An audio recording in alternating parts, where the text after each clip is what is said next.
Good evening, everyone.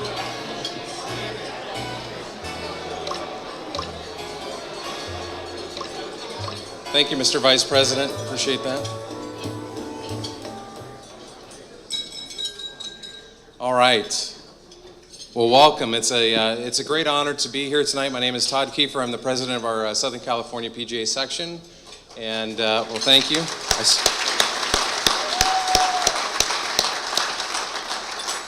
One year in the books, and it's going well so far. A couple of pieces of business before we get started. It's pressing. If you have a black Lexus with a tag, valet tag of number 80, please see Carlo. You have your key in your pocket, and they would love to make sure that you have a car that works later on tonight. So, the second order of business. This is what the president gets to do. Is just these little housekeeping issues. Your name card. Please put your name card in front of your plate so the servers know. You've obviously ahead of time requested certain entrees, so please make sure you have that in front of you. Like I said, welcome to our 2017 annual President's Dinner and a Newport Beach Country Club. What a beautiful club. The renovations here and the work done here is really remarkable. So a big round of applause for Newport Beach Country Club for hosting.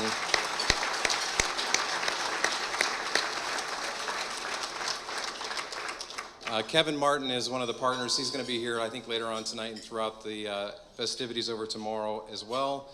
And it's a great honor and pleasure to be here and to celebrate our high achievers this year. And there are many to celebrate. We're going to begin the festivities tonight with our secretary, Mr. Robin Shelton. He's going to be doing an invocation for us. So, Mr. Shelton.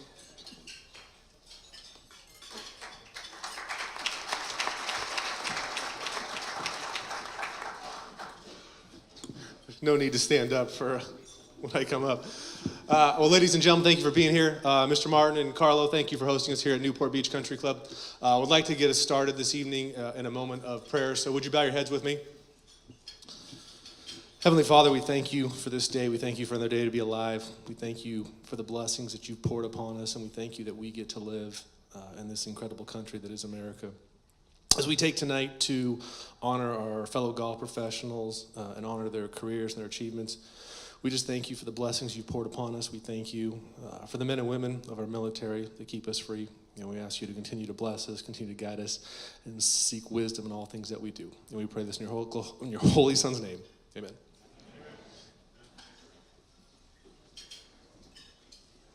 Thank you, Robin. There are a number of folks in the room I'd like to recognize tonight, so we'll start off with our board of directors. When you hear your name, if you could just please stand and we can hold our applause till the end. Vice President Tony Latendre, Secretary Robin Shelton, Independent Director Allison Kurt, one of our directors and Golf Professional of the Year, we'll hear much more from him, Mr. Eric Lohman, Randy Chang, Mr. Joe Groman, Mr. Rob Oosterhouse, our San Diego Chapter President and Board Representative, Mr. Bill Gorey, our Desert Chapter President and Board Member, Mr. Michael Holick, our Inland Empire Chapter Representative, Mr. Steve Adamiak, and our host for the Metro Chapter President and Board Member, Mr. Vic Placeris. A big round of applause for these fine individuals.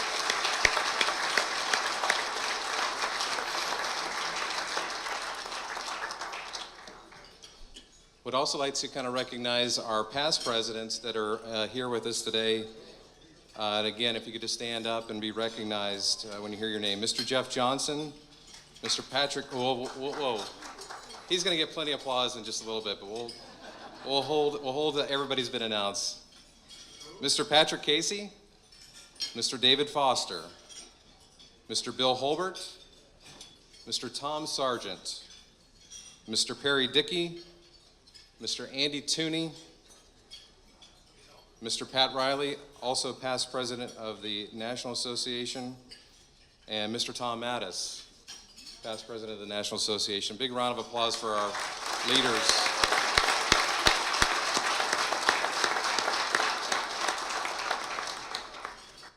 As is customary, we also have a number of our friends from our allied associations that we are very fortunate to work with on a regular basis. And if you again, you'll stand up and we'll do a round of applause at the end if you're here. Mr. Michael Lautenbach, the president of the California Municipal Golf Courses.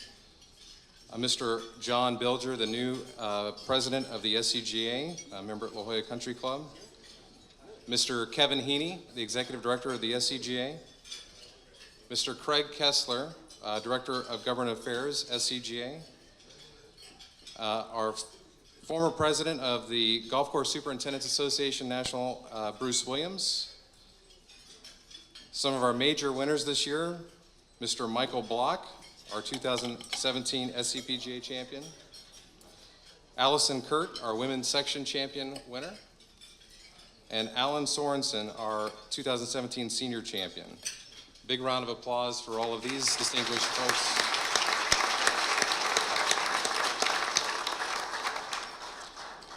And now at this time, I'll have our CEO of the Southern California PGA, who was just been a great mentor to all of us presidents and gives us a lot of guidance. Awfully glad to have you up here, Mr. Tom Mattis.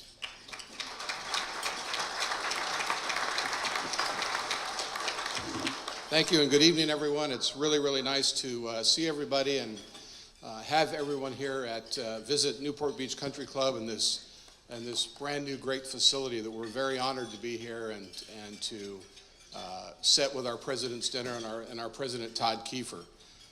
Thank you, Todd, for everything that you've done this past year. Although he said he's been through his first year, officially that doesn't end until tomorrow morning. So you have a couple more minutes before your first year is actually complete.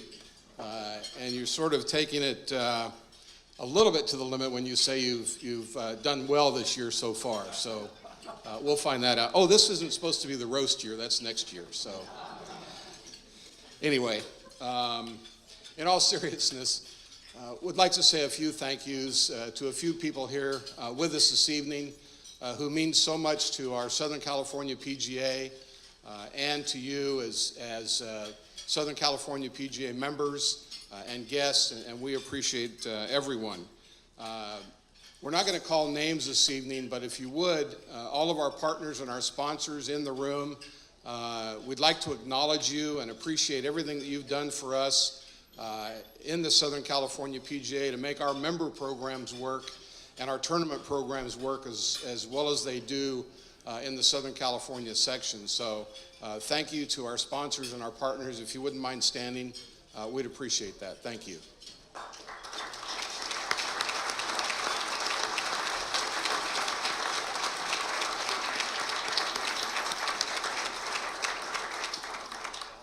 We also have part of our tournament staff here, and that's our, fortunately, very faithful and ever faithful Rules of Golf Committee. And those of you who participate in our championships and our member events throughout the year, and I don't know if there's anybody in here that actually participates in our junior events, but we also have the Rules Committee for our junior events as well. And we appreciate everything that they do on a daily basis and spend the time that they do to ensure that our events are run well and officiated well. And that's our group of rules officials, Southern California PGA rules officials. If you wouldn't mind standing, please. I know there's a couple of them here.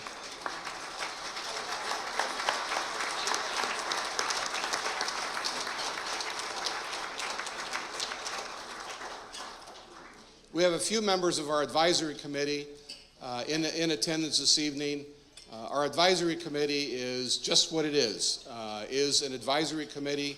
When we need support, when we need mentoring, when we need help, we're on the phone to many of these ladies and gentlemen, and I can't express enough how much it means to us to have kind of in the background, but yet on the front lines when they're needed. And that's the members of our Southern California PGA Advisory Committee. Thank you so much. And if those of you who are here this evening wouldn't mind standing to be recognized, please.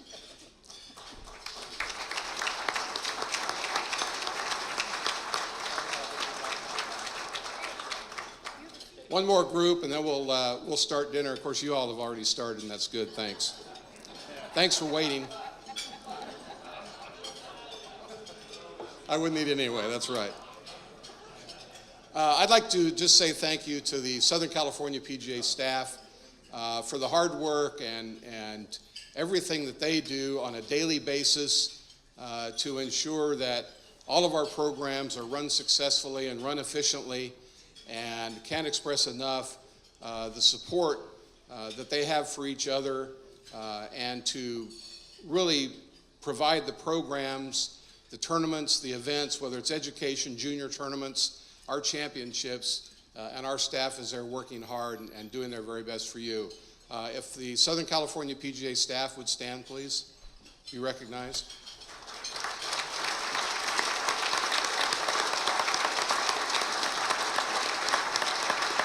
Thank you, guys. And thank you for your help this evening. There's one more. I just want to recognize very briefly, because she's celebrating 20 years with us this year, and that's Mrs. Sharon Kerfman. Sharon, are you in the room?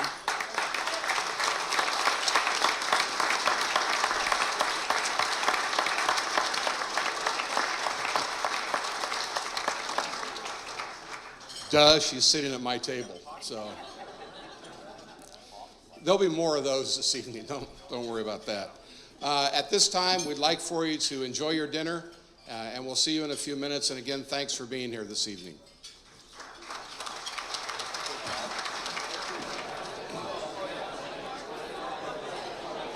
All right, we are back. Still forgot my little glass. Hello, family. We're gonna get started here with the awards presentation, but first, we'd like to recognize the Newport Beach Country Club staff, the chef. Chef, you did a great job. Carlo Barunda and Casey Kaut, thanks for your leadership here at Newport Beach Country Club. It's been fantastic so far, so thank you very much. Yes.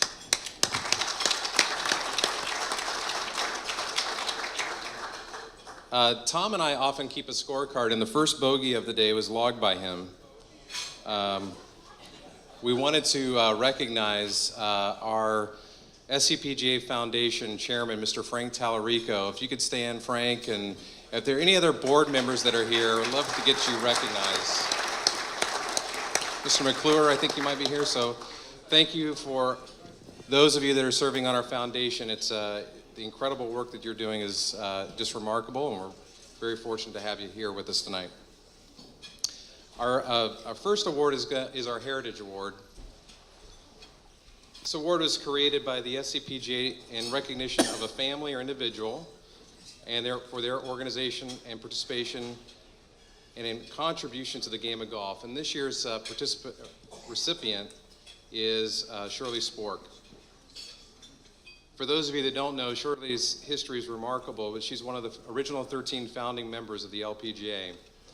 And Shirley may not remember this, but years ago at Monterey Country Club, I had met her, and it was an amazing impact even at that point to really kind of understand the impact this person had. And if you've not seen the Golfer's Journal or the Founders movie, I really recommend you take a look at these articles, because they really represent the best of Shirley and her contributions. In 1950, the LPGA was organized through her help along with 12 others. She's been given many awards along with the coveted Patty Berg Award to the individual on the LPGA who exemplifies diplomacy, sportsmanship, goodwill, and contributions to the game of golf. For the players today, both female and male, just a great representation of what great leadership and tenacity is all about. And at this moment, I'd like to welcome Shirley Spork to receive our Heritage Award.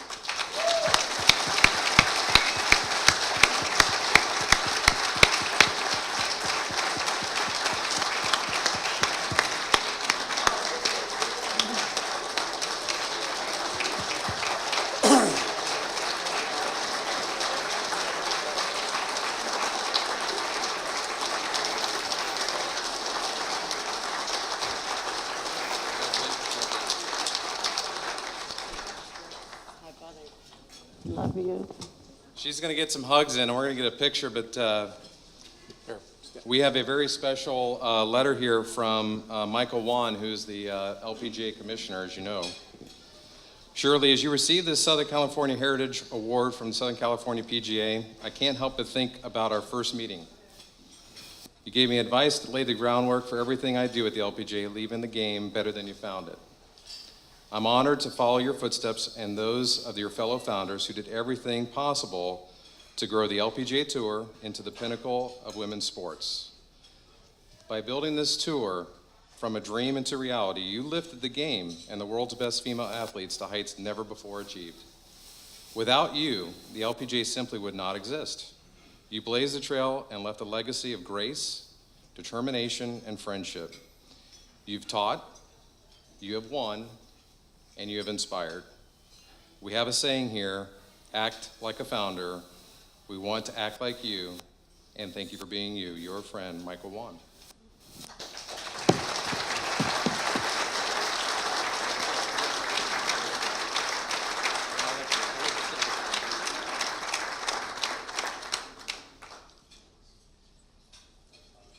Now it's time to sit down.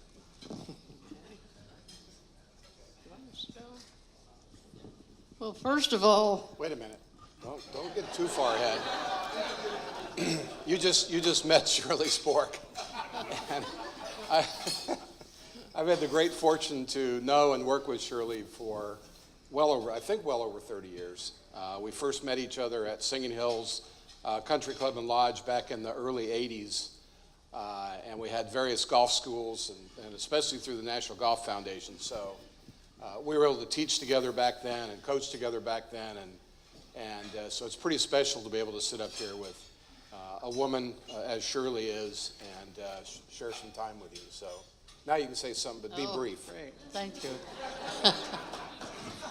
Well, first of all, I'd like to say that I think this award is really, really special to me because I feel that I had 4 wonderful PGA professionals that helped me decide what I wanted to do. Because when we started the tour with 13 players, there wasn't much money and there wasn't many tournaments.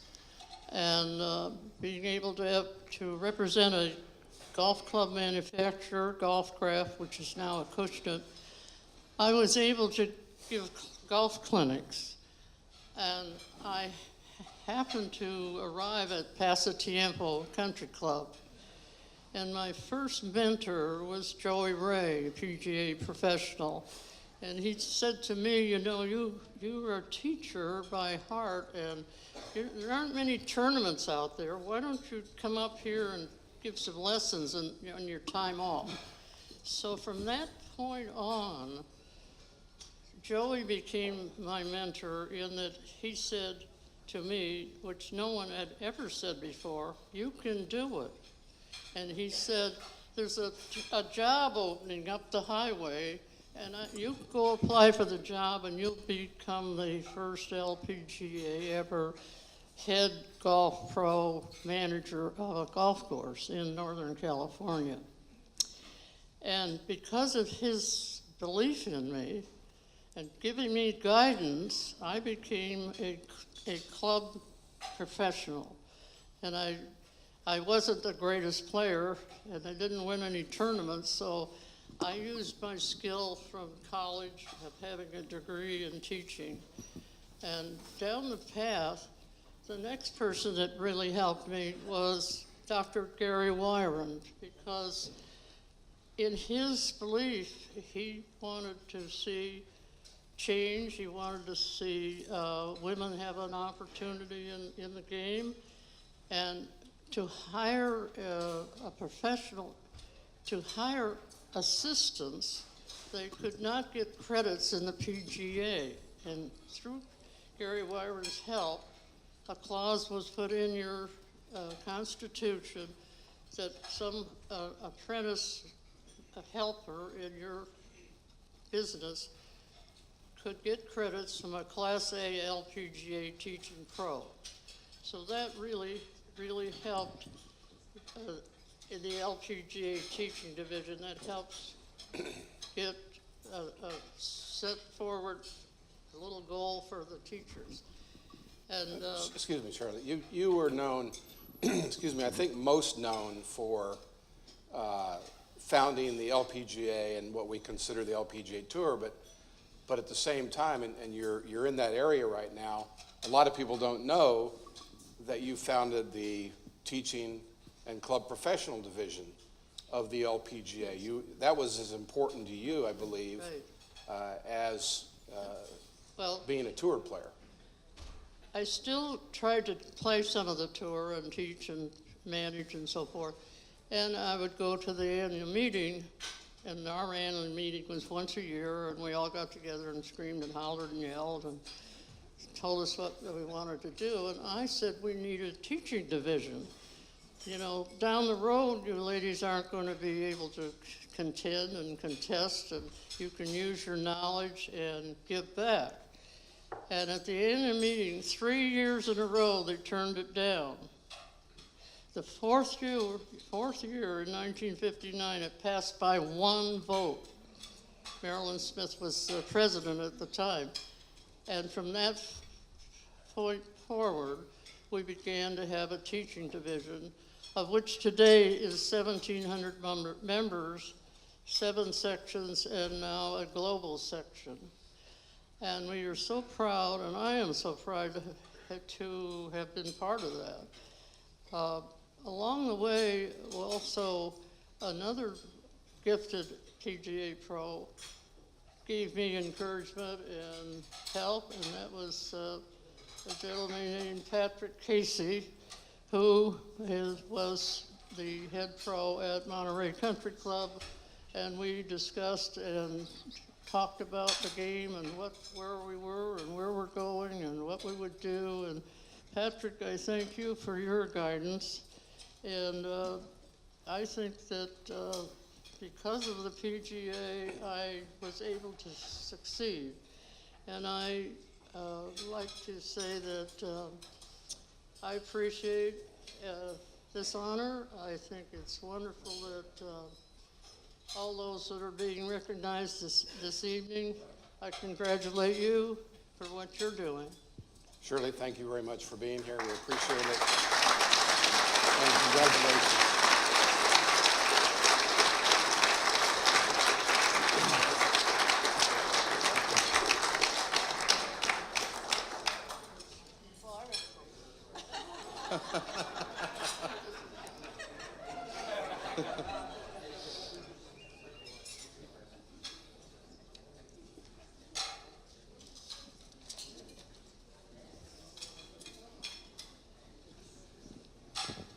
Congratulations, Shirley.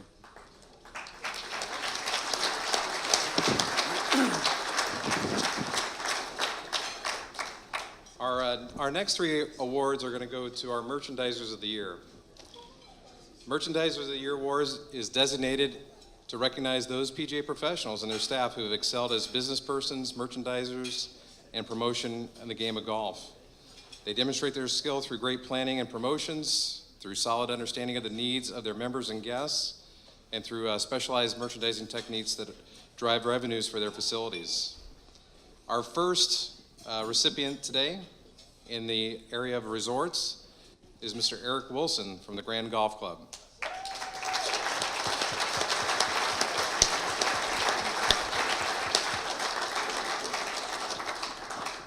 Come on up, Eric. We're going to talk a little bit about you here for a second before we turn you over to Tom. But originally from Sun River, Oregon, Eric joined the Grand Golf Club in 2004 as a member of the Player Services team before he became the head golf professional in 2012.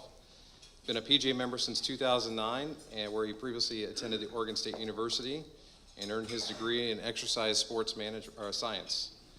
When he's not around the club, Eric enjoys time with his family, European soccer, and strumming the guitar, which I don't think we provided a guitar today. Recent awards have included other Merchandise of the Year Award for the San Diego chapter and the President's Award for 2012. Eric, congratulations on your award.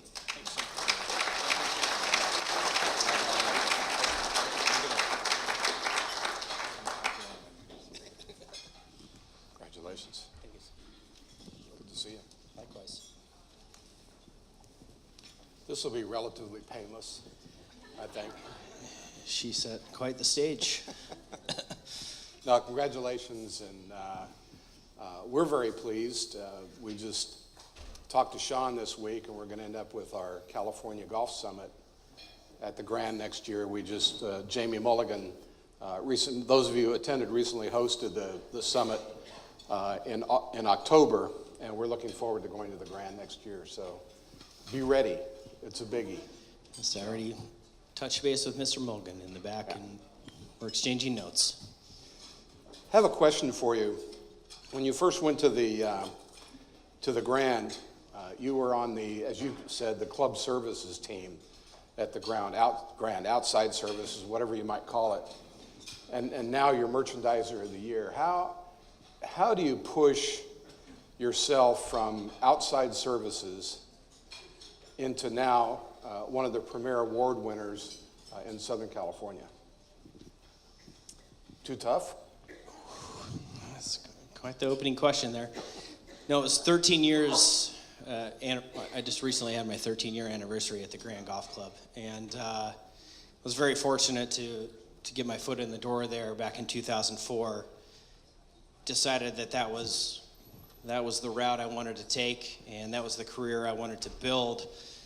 I was fortunate enough to be around a handful of great mentors. Obviously, hard work kind of leads to that. And now here I am in the head professional role at a great club in Southern California. You know, we can all several of us are going to credit our staffs this evening. My staff is the greatest staff in my eyes. I think that we have some of the best reps in the country. We don't see a lot of turnover in that sector. They're obviously a huge partnership in what we do at our club and at our facility. For those that don't know the Grand, kind of a unique situation. We have a private membership in addition to a luxury 5-star hotel. So you're kind of balancing your market between members that you see on a daily basis and then a very affluent, experienced destination traveler. So, you know, you're kind of wearing two hats at the same time. And the experience of being there for 10 plus years has really allowed me to, you know, adapt and recognize what that market base wants in the sector of retail. Trailing or pushing forward, one more question, if you don't mind, is how will you maintain that success? You reach this pinnacle, so to speak. I know that you won't stop, but how do you maintain this success going forward? My superintendent would tell me to keep folding the polo shirts the way that I do right now.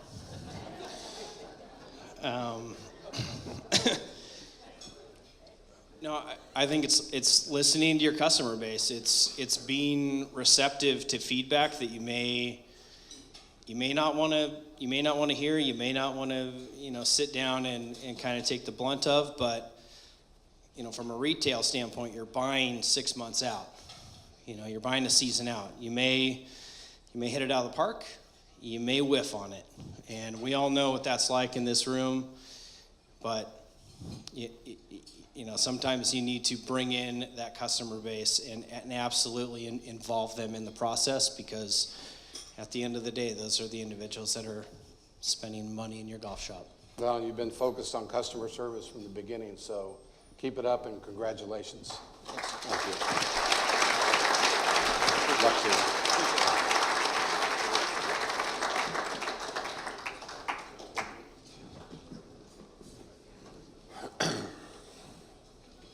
We're going to do a little prop adjustment here.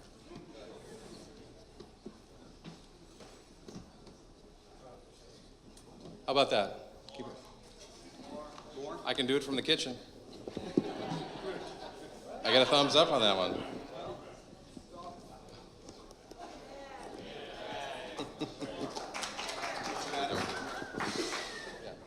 Thank you. That's what we do. Okay. Our next recipient of Merchandise of the Year is going to be in the public golf sector, and this is going to go to Alan Shear from Steel Canyon Golf Club.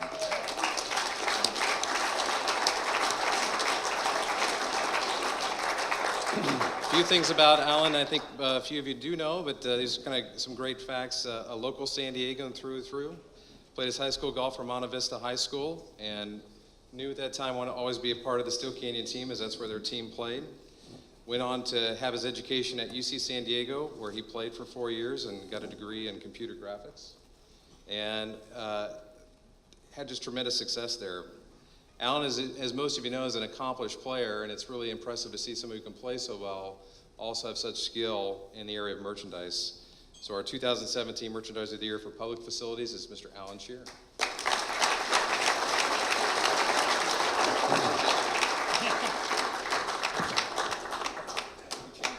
We moved the chair, didn't we? There we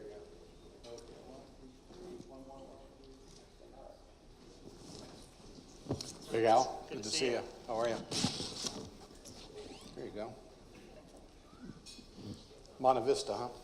Monte Vista. My sons Go went to Monarchs. Valhalla, Uh, so. That's where I live Okay. now, so that's down Yeah. the road. Yeah, I lived on off of Vista Grande over there, so we're almost done. Don't worry about it. Thanks for being here. Congratulations. I think one of the things when I saw your biography was most impressive to me is you're a great player, section champion, the whole thing, as Todd mentioned. How do you mix that? What do you do? You know, to be a great merchandiser and customer service person, as we just talked about, and mixing that with keeping your skill level where you would like to see it, I'm sure. Well, I'm coming up on my 20-year anniversary with Steel Canyon, and I've worked my way through the system and gotten to know members, gotten to know the ins and outs. And while playing was a passion, is still a passion, I like to be a part of the company, be a part in helping the members improve their game, make them feel comfortable at the golf course. And I really pride myself in looking after that. Do you teach a lot as well? I teach to an extent, but I wouldn't say a lot. Okay. How do you find that you mix that time as well, and your new family Absolutely. at the same time? So it's a big juggling act. I served on the board for San Diego the past few years, and I'm taking a step back there to help with the family time. But yes, it's a constant juggling act between each and everything. But that is what a PGA professional does. I truly believe you need to be well-rounded and supporting each and every aspect of the golf experience, and that's what I pride myself on there. This is probably a tough question, or maybe not. Would you rather win Merchandiser of the Year or another section championship? You're red. No, I would say section championship. To me, it was my first year playing, and that it never really hit how important and how big that was. And obviously, Merchandiser of the Year is wonderful, and I've been in the job for several years, so I appreciate it more. But doing something again like the section championship would hit home a little bit harder. Well, it's nice to see a PGA golf professional such as yourself that's involved in the different facets and bringing pleasure to your customer through your merchandising as well as your playing. So congratulations for that. Thank you very much. Thanks. Appreciate it.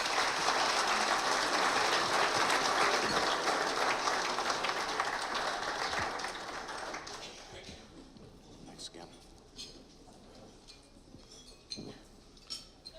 Okay, our third Merchandiser of the Year is in the world of private clubs, and our winner goes to Marianne Huning from Bel Air Country Club.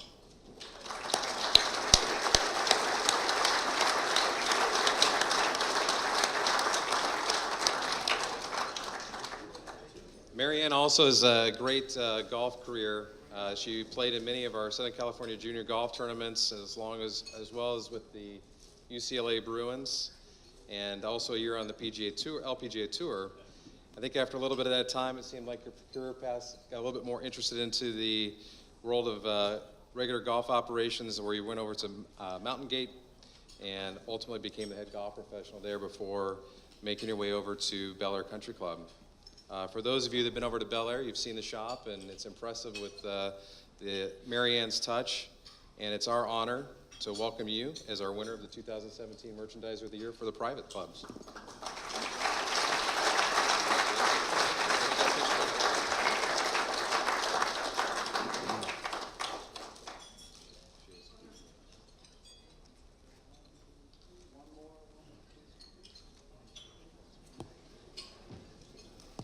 Hi, Mary Ann. Thank you. How have you been? Very well. How are you? Great, thank you. Well, thanks for being here. Congratulations, and we'll just take a couple minutes to talk about a couple of things. I know that you wanted to play, went to Bel Air, great club, one of the best in the West, and you have playing in your mind, just like we're talking with Alan, but at the same time, you have the great membership, you have the great golf shop.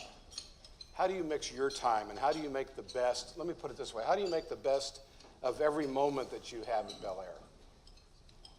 That's pretty easy. Okay. It's a great place to be.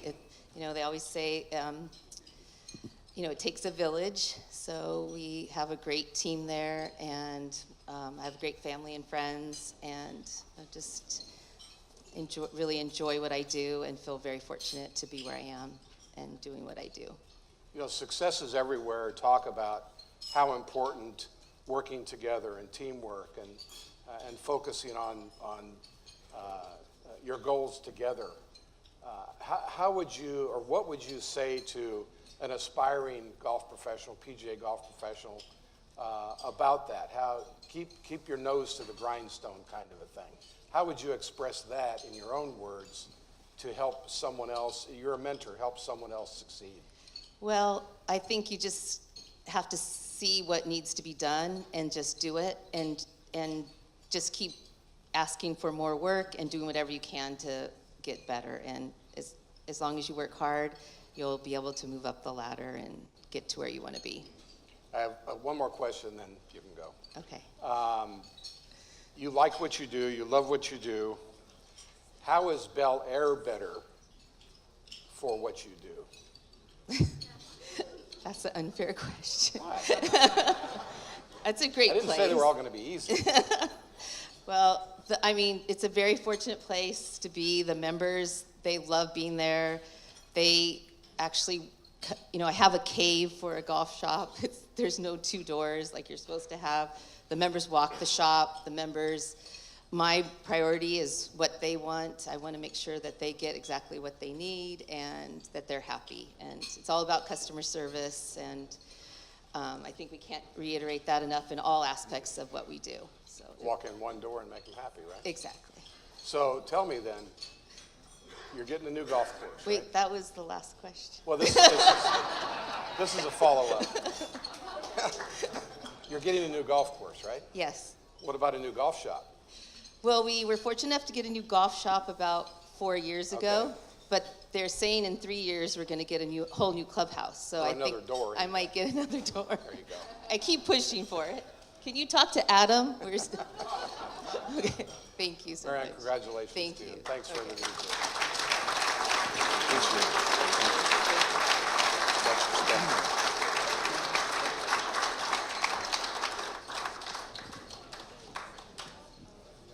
Mary Ann, I did talk with Adam before tonight. You're getting a big raise.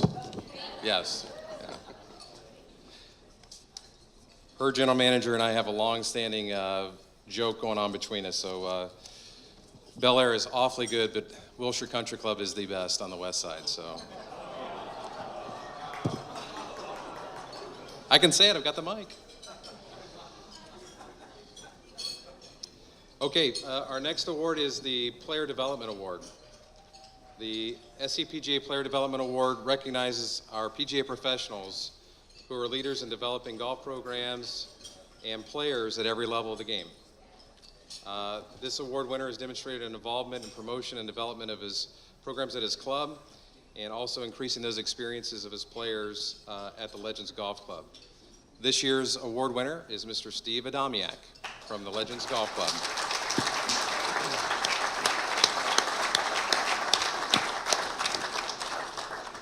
Steve has been a PGA teaching professional for the last 20 years.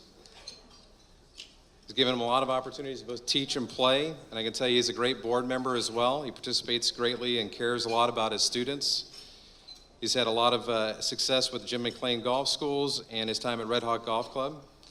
And we're just awfully proud of you, Steve, for all the stuff that you've done at the board level and also as a person who cares so much about developing the best of our players. So congratulations on being our Player Development Award winner for 2017.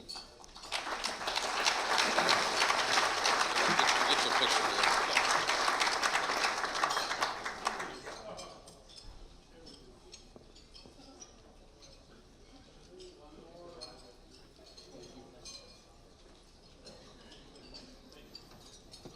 Congratulations. Here you go. Thank you. Make this painless. I appreciate that. I was just going to say to you, I thought maybe I'd have just a written statement instead can of do that, questions. yeah. No, I'm just kidding. Thank you, Steve, for being here. Congratulations. We Thank get you. to spend some time together, and I always enjoy that and admire what you do, especially with high schools. You actually coach a high school team. And of course, we've had a lot of discussions through our programs with the high school girls and golf, the Clubs for Youth program. How important is to player development is high school golf, leading into high school golf, and where those young people might go in the future?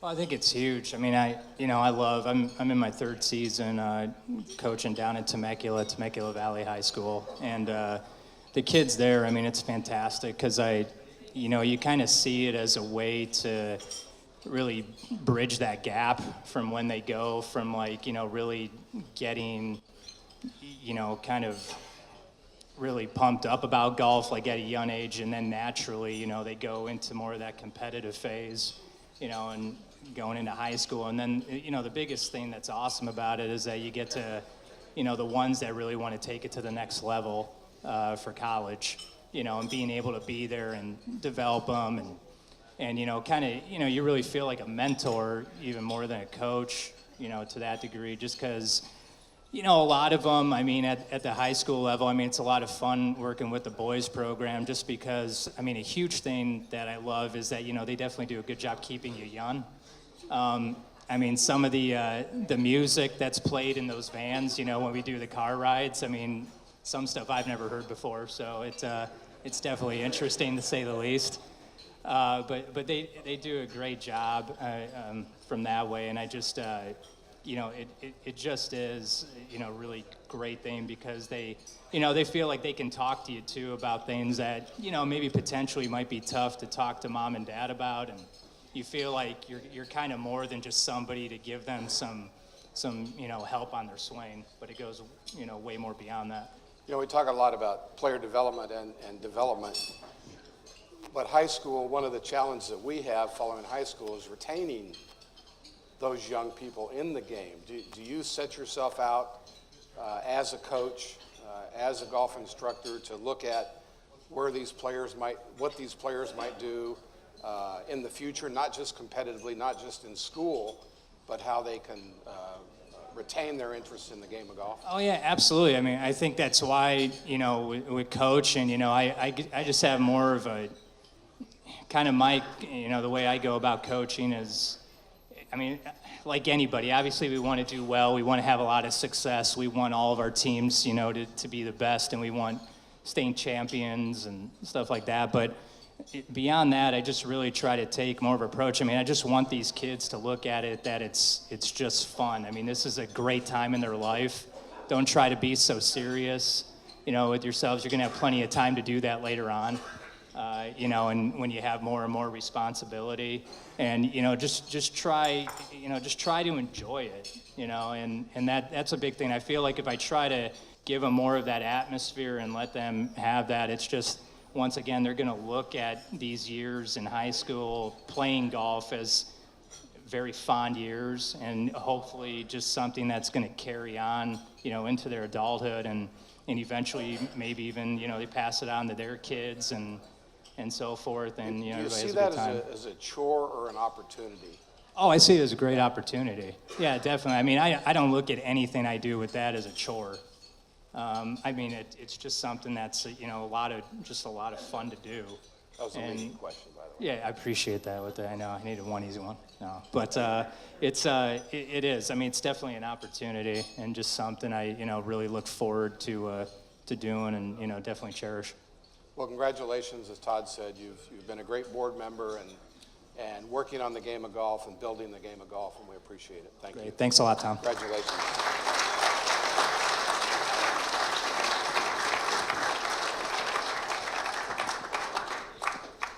Congratulations, Steve. Our next award this evening is for the Assistant Golf Professional of the Year.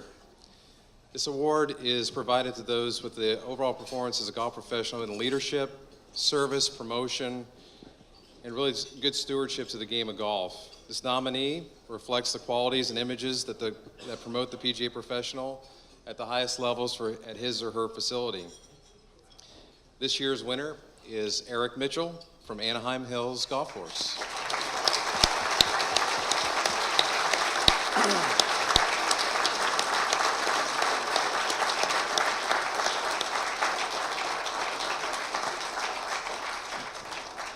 Just a few words here about Eric before we have him spend some time with Tom. First off, it's pretty impressive whenever you have a great accomplishment like this, but to have your parents here from Savannah is pretty impressive. So Mom and Dad, I'm glad you're able to make the trip and see your son, a great accomplishment.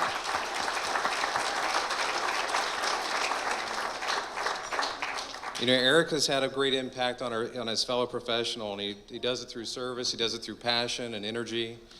He's always the most curious person in the room. I think he's always great at asking a ton of questions.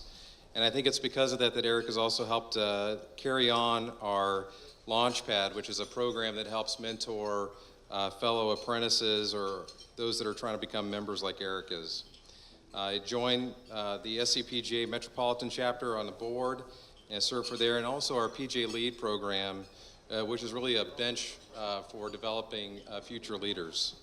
So it's a great honor to congratulate Eric Mitchell as our 2017 Assistant Golf Professional of the Year.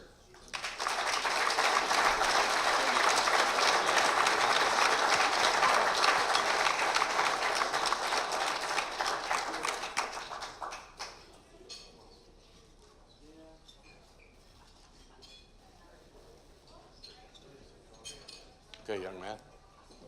I just wanted to read a short thank you note before we die. Okay. No problem.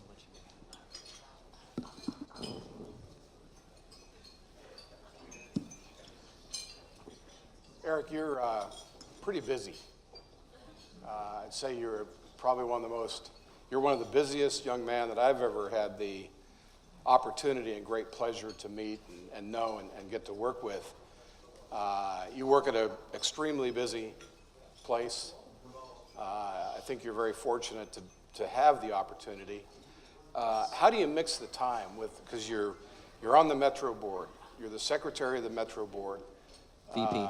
Pardon me? VP. Oh, excuse me, you just had a meeting, I apologize. Vice President of the Metro Board, good deal. You supervise Launchpad.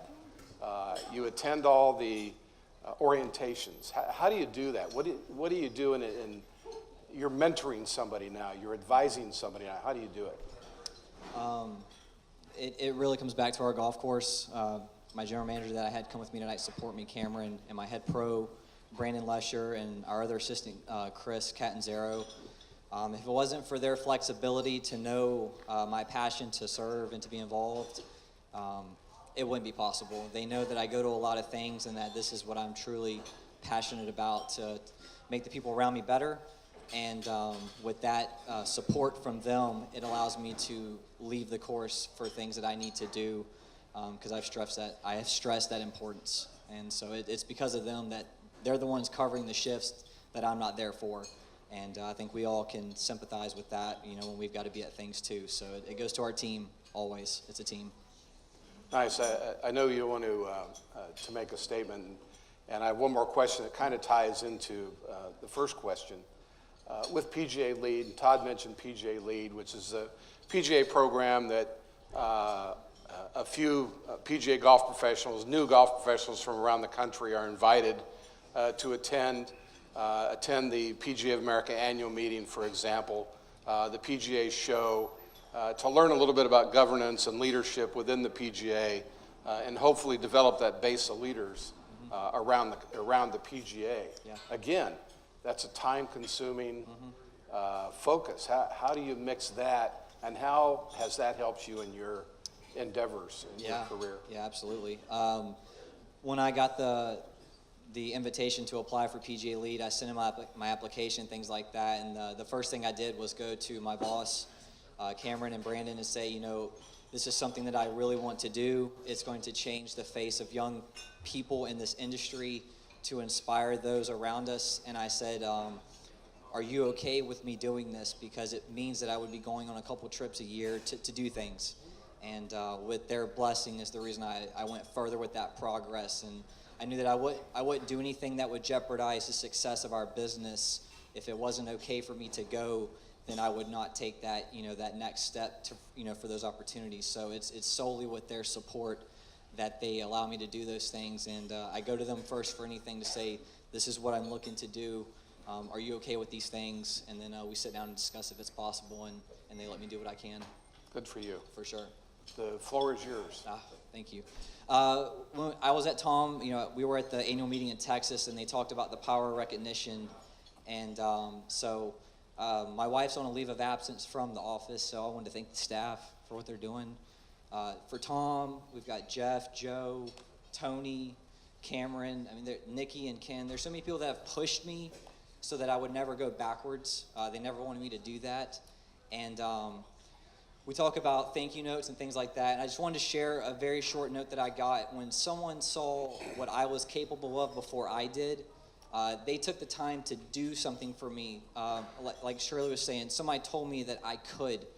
And you have no idea how important that is. And it's something I had saved until if something like this happened.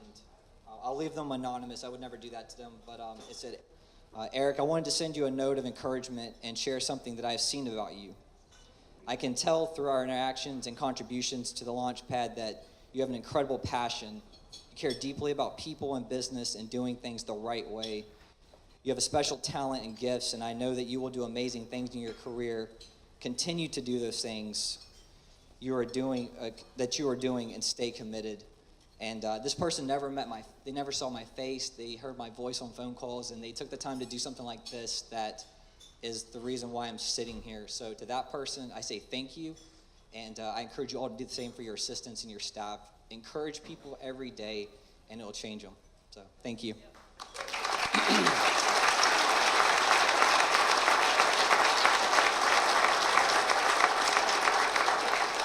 Eric, congratulations, and the best to you and Brianne, and our thoughts are with you. I appreciate that. Thank you. Congratulations.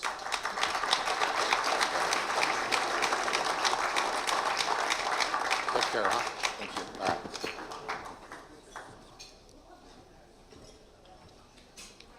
Way to go, Eric.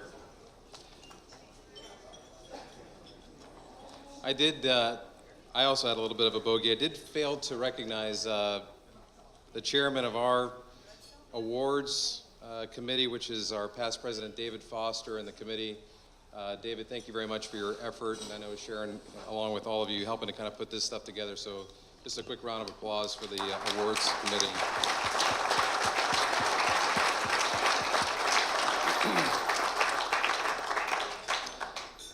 All right, our next award is going to go to our Club Fitter of the Year. This recognition goes to a PGA golf professional who's an expert in the area of club fitting, precisely getting programs and techniques to better customize equipment and help people enjoy the game to a greater level. Chris Lesson is our 2017 Club Fitter of the Year from Del Mar Golf Center.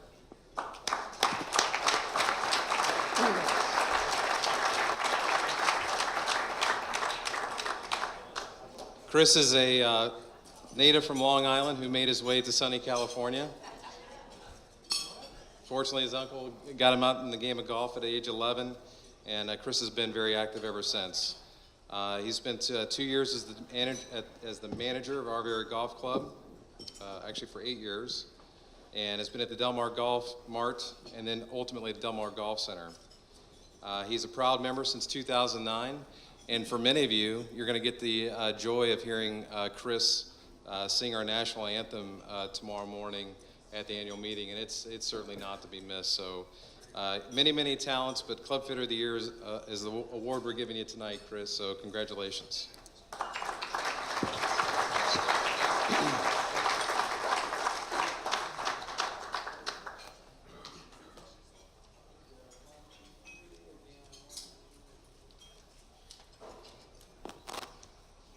Chris, congratulations. Thank you. In the hot seat there. Hot seat. I don't really need a microphone, but I'm gonna. No, you don't, do you? What's that called? Projection or whatever? Projection, Yeah, that's there you go. Yeah, Todd mentioned it, but tomorrow you'll be treated, and some of you have already listened to Chris and experienced his national anthem, and it's pretty special. So thank you for doing that. My pleasure. Club Fitter of the Year, and it's interesting, having worked at Aviara for 8 years, and then transitioned to a golf center, off-course golf center, range, but still. What's the difference? How do you take that experience at Aviara and go to the Del Mar Golf Center, almost change, a big change there? How do you cover that? How do you handle that transition from one to the other in your profession? It was a big change, but the one constant through all of it was the customer. So I went from a high-end, beautiful resort course with one of your proteges, Rennie Brown, who was instrumental in mentoring me, guiding me along, helping me, hey, I see you really love this, and maybe this is the direction you really want to go. And so with his help, I had an opportunity, I jumped at it, and been there almost 9 years. So, What's the relationship between, and pardon the pun, if you will here, fitting and instruction, and how do they fit together? it's critical. It's critical because, as golf pros, and we all want to take that person that's comes to us, maybe a cry for help, that wants to get better, wants to, has a number they want to hit, they want to reach, and sometimes that investment is more than the student can really give. Sometimes it's you don't want to break the swing down 100% and not have them enjoy playing golf anymore. So it's a really fun dichotomy to be able to teach them and then put a different shaft in their driver and enable them to enjoy the game more, without really torturing them for 18 months with a rebuild of the swing. One more question. How do you, in your studies, if you study them, I hope you do, I'm sure you do. I study. Sweetie? In your studies and trying to improve yourself, and how do you mix the two there? How do you mix the instruction and the fitting in what you do to prepare yourself for every day? Boy, I'll tell you what, I do a lot of reading. I do a lot of observation. I do a lot of, but most importantly, the experience. And just fitting after fitting after fitting. I don't do a whole bunch of teaching other than during my fitting, but it's it's a long time that I've been doing it, so it's a passion of mine. I'm a club junkie. I think a lot of us are, and I've got a pro at my club, which I won't mention his name, Kevin Wyson. But Kevin has... some of us know Kevin. Some of you know Kevin, Too well. He's got 25-year-old blades in his bag, and I said, bless you. I said, Kevin, I can shave 10 strokes off by just changing out the irons. And he goes, no, it's not. It's the swing. And I said, okay, all right. But so it's, it's fun things like that. But, well, he's always been a little hard-headed. He is, yeah, still. Chris, thank you so much. Thank you. Congratulations. And we'll see you in the morning. Appreciate it.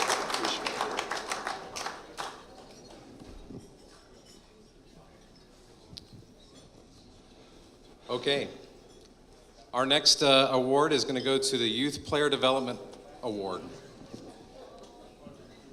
The Southern California Golf PGA Youth Player Development Award recognizes the PGA golf professional who is a leader in junior golf and reflects the ideals of those with that work with youth. Contributions to the junior golf programs, events in the section, including the service as a member of the Junior Golf Committee, involvement in the promotion and development of junior golf at the club level and within the community. And I think we all know that there's probably no one seemingly more active than Mr. Joe Groman from Navy Golf Course in this category.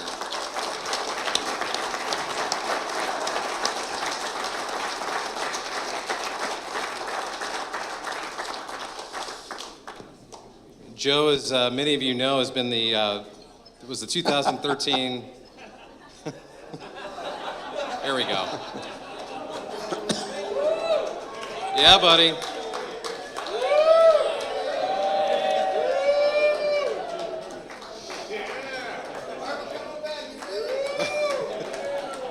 Do the wave, do the wave.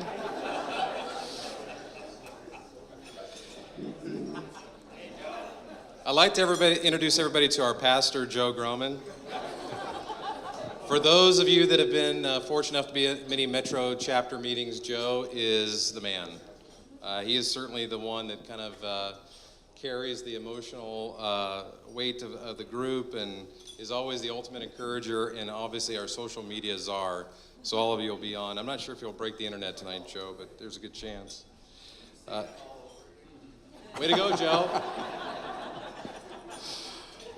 You got this whole big bio here, but I think we're just going to skip it. I think just basically to say that Joe's been involved is an understatement with his work with the Junior Blind, Boys and Girls Clubs, Long Beach, part of the Long Beach Golf Hall of Fame. And I think we just sum it up in 2 words, as Joe often does, well, good. Our 2017 Youth Player Development Award winner, Mr. Joe Groman.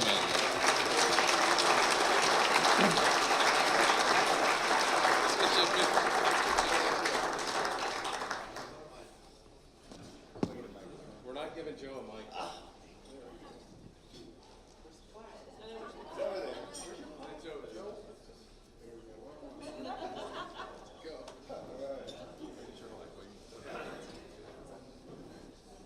Congratulations. Thanks, Tom. Okay, now, okay, Have a thank seat. you. You want me to sit? Yes, please. Shirley Well, good. Spork is here. Shirley Spork. Shirley, I saw the Founders movie the other day. It was awesome. Yeah. If you haven't seen that, it's phenomenal. Jamie Mulligan's here. Yeah, he is. My staff's here too. Can I show shout out? Yeah, this is your show. Anthony, Martin, Craig, just stand up for 2 seconds.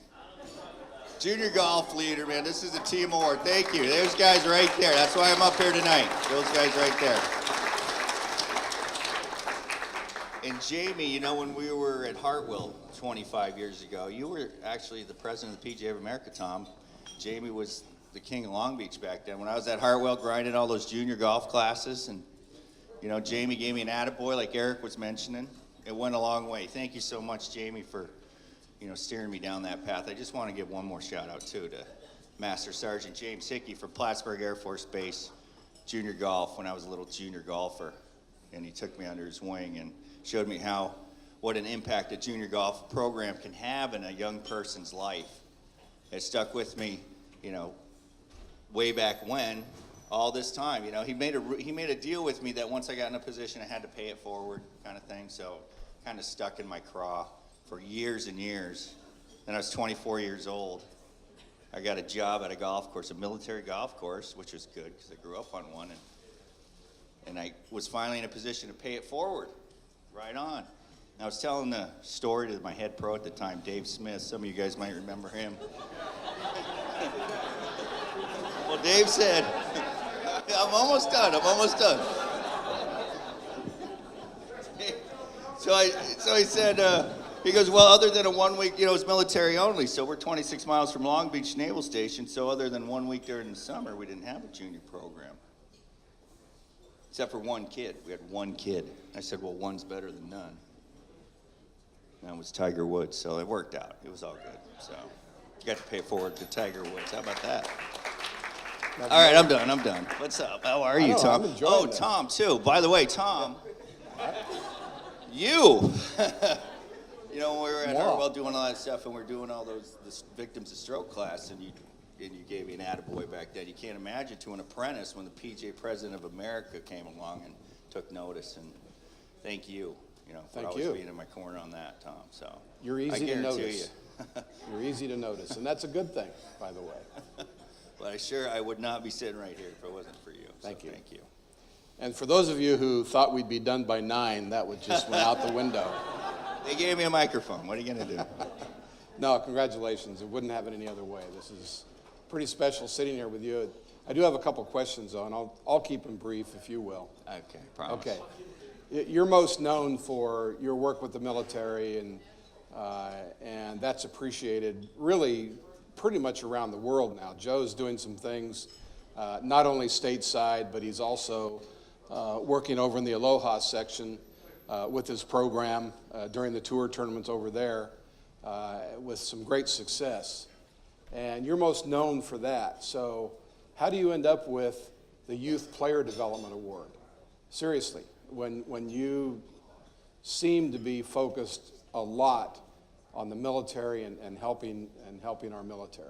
Yeah, we do all that, but the Youth Player Development Award, all of us golf pros have a junior program, and that's our bread and butter, if you ask me. That's where we can make the impact. That's what we're doing every week. That's what we're That's where we're changing lives on a kind of day-to-day basis is in the junior golf program. What we do with wounded warriors and disabled vets is all great and good, but we're changing the planet with the kids. And like I was saying earlier, Master Sergeant Hickey made such an impression on me that it's what I'm very passionate about junior golf. I know what it can mean to a kid if you establish a parameter. Well, and particularly with the blind youth that you work with on an annual basis, that really brings a pretty special meaning to what you do.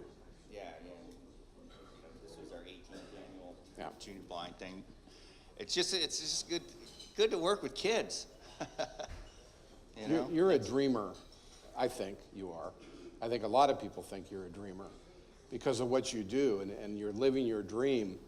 And how would you continue to do that? And how do you make your dreams become a reality? You sit here and you think, wow, but how does that wow become a reality? Well, it's nice having the section in my corner for sure. Like, when we go to Augusta and do the one for the Wounded Warrior Clinic out there, the one in Oahu, the section's behind me 100%, Nationals behind us 100% now. As long as I got my wife in my corner, there's nothing I can't do. God, I hope she heard that. You in here, honey? But, as far as that's concerned, I'm super proud of this junior golf one, though, because, again, this is where we're changing lives, I think. This is where the rubber hits the road is in your junior golf program. Yeah. So that's why it's so important. That's why we have such a big junior golf program, and that's why we do it every Well, we're proud of you and your accomplishments, and we appreciate everything you do. Thank you. Thank you. Elo, congratulations, baby.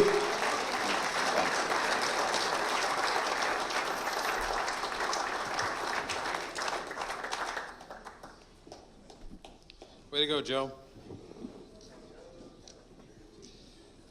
All right, now we're going to turn our focus to those that had excellent years on the golf course.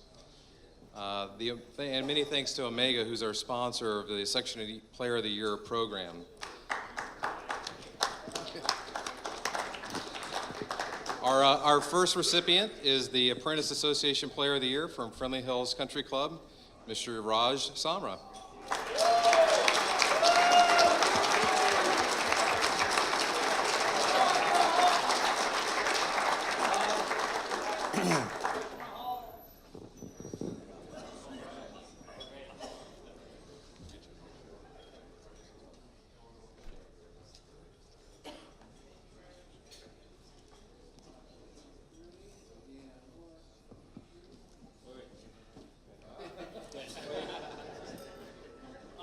Raj, congratulations Thank to you. you. Appreciate Yeah, it. good to see you. Thank you.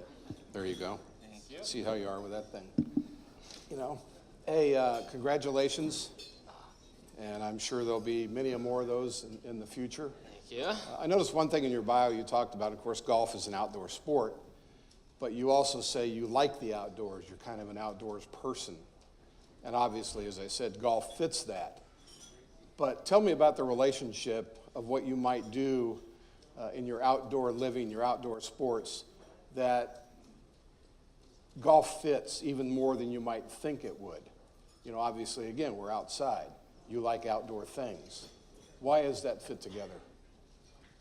Well, just kind of pretty much, you hear about global warming, like cleaning up things. So like when I like to see the pristine courses, neat, no trash. So if I see some trash on the ground, it kind of helps clean it up. And I do that in my everyday life. So just kind of taking care of the environment is a big part of my life. And being on the golf course and, like I said, seeing the nice plush greens is really important to me.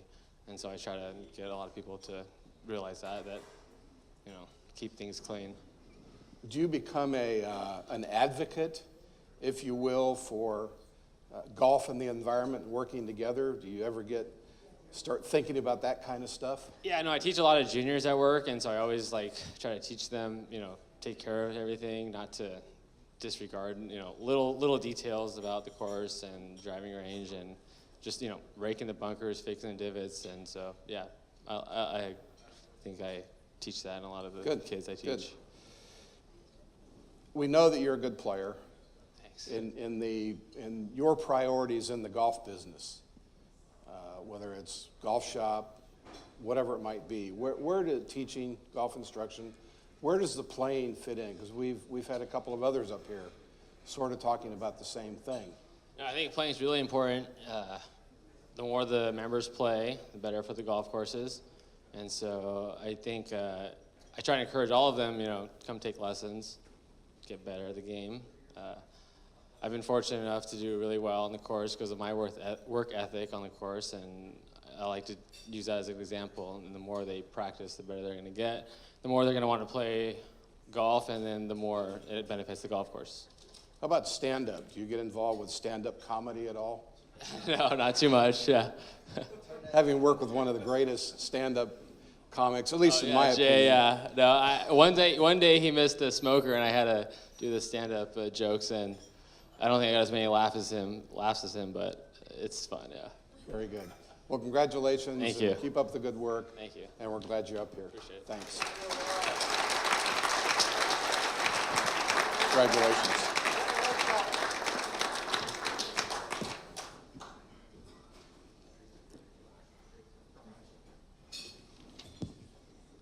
Okay, our next winner, Apprentice Player of the Year for Women, from Seacliff Country Club, Miss Erica Ilagan.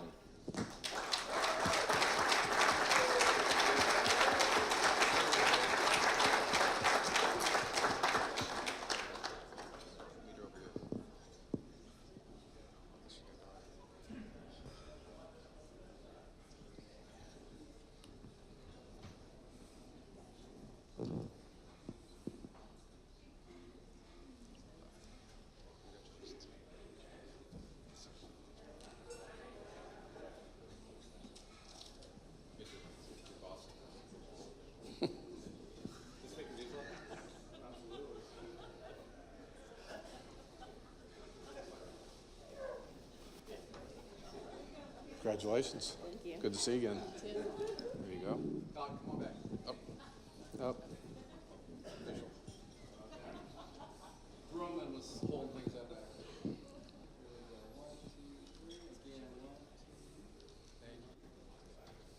You ready? Okay. There you go.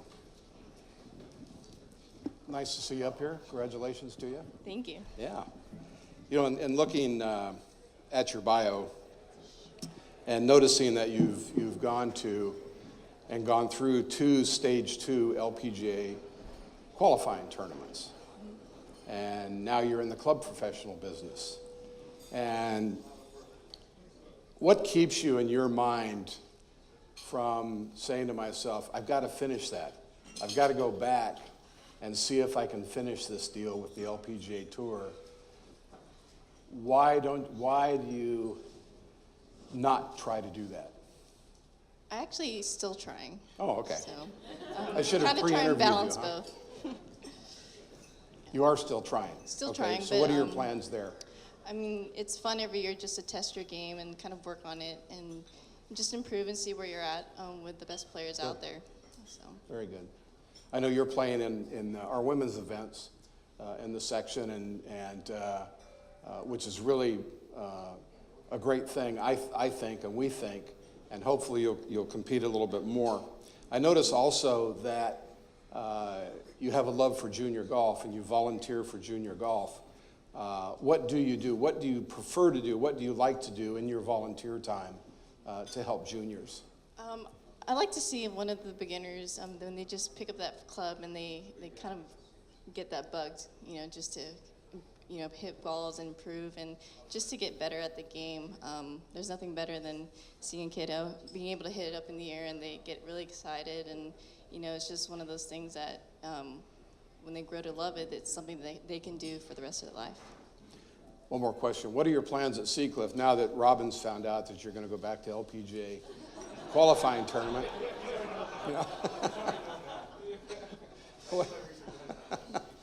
So what's on your plan?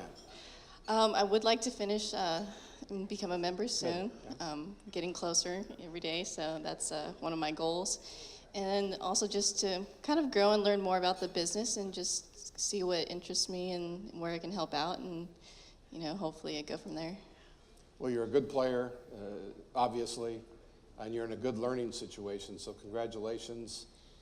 And we'll see you later this week, right, at the matches? Are you gonna be Yes, at the looking matches? forward to it. Congratulations. Thank you so much. Good to see you.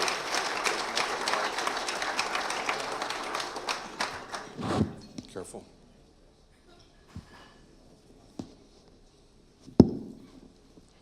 Okay, next we have the Omega Women's Player of the Year Award.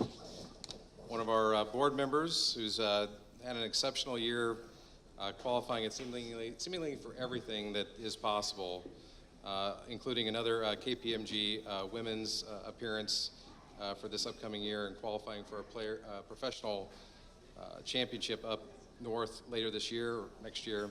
Miss Allison Kurt from Wood Ranch.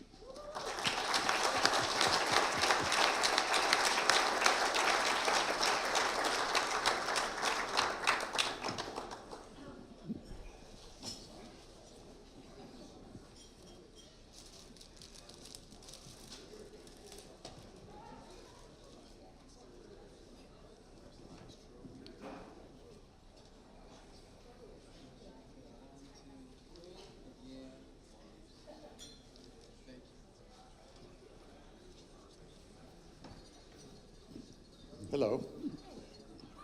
How are you? I'm great. How are you? Good. Thanks for coming up here. Absolutely. Yeah, you've been kind of busy, and you've had a pretty wonderful last few years, not only on the golf course, but with golf instruction and your career in that regard as well. So congratulations for that, and qualified for the KPMG once again in 2018. Allison finished fourth in our section championship and will play at the PGA Professional Championship. So congratulations for all of that, and obviously your Player of the Year award.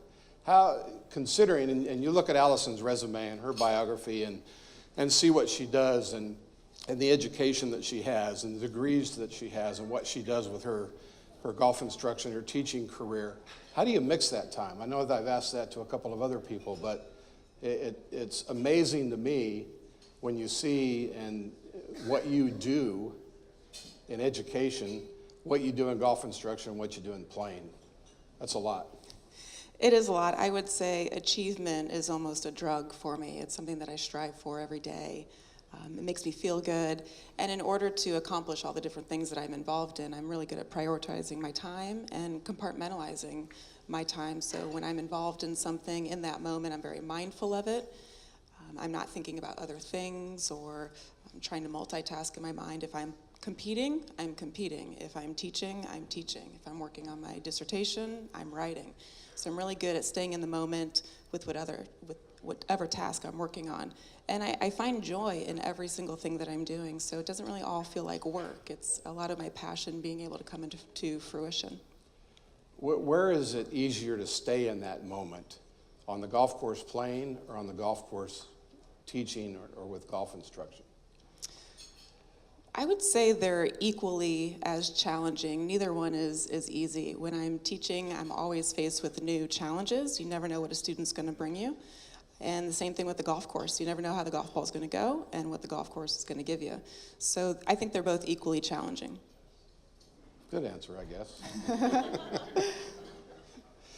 Playing or teaching, this is sort of in the same neighborhood as far as a question. Playing and teaching, and you have a big workshop coming up, and you have a big tournament coming up. How do you mix that time? And this is for some advice for people, I believe. How do you mix the time between your golf instruction, your learning, and your time on the golf course playing? Well, it certainly goes back to that prioritizing and scheduling. But I will say that one thing I'm really good at is asking for help. So when it comes to maybe giving a big presentation, if I'm feeling anxious about it, I might reach out to someone who's had more experience that can maybe guide me and lead me. When it comes to playing, I do have to give a couple of shout outs. This past couple of years, I've worked with a couple of our PGA members who have helped me greatly improve my game. Mr. Mulligan has helped me with my putting this year, and Mr. Brady Riggs has helped me with my golf swing. And so when I was looking at where I wanted to achieve more in my golf game, I reached out to people who I thought could help challenge me more and help bring me to different levels. And I'm grateful for those two men to have helped me. So I think reaching out for to people for help is extremely important so that we can all grow. Success is never stopping to learn, isn't it? That's right. Yeah. Congratulations to you. Thank you so much. And thanks for you. You get all that? Oh, and this too.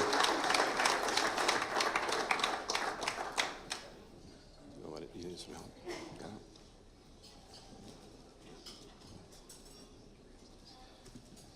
it? Okay, another one of our professionals who having a great year on the golf course, our Omega Super Senior Player of the Year from Hillcrest Country Club, Mr. Paul Wise.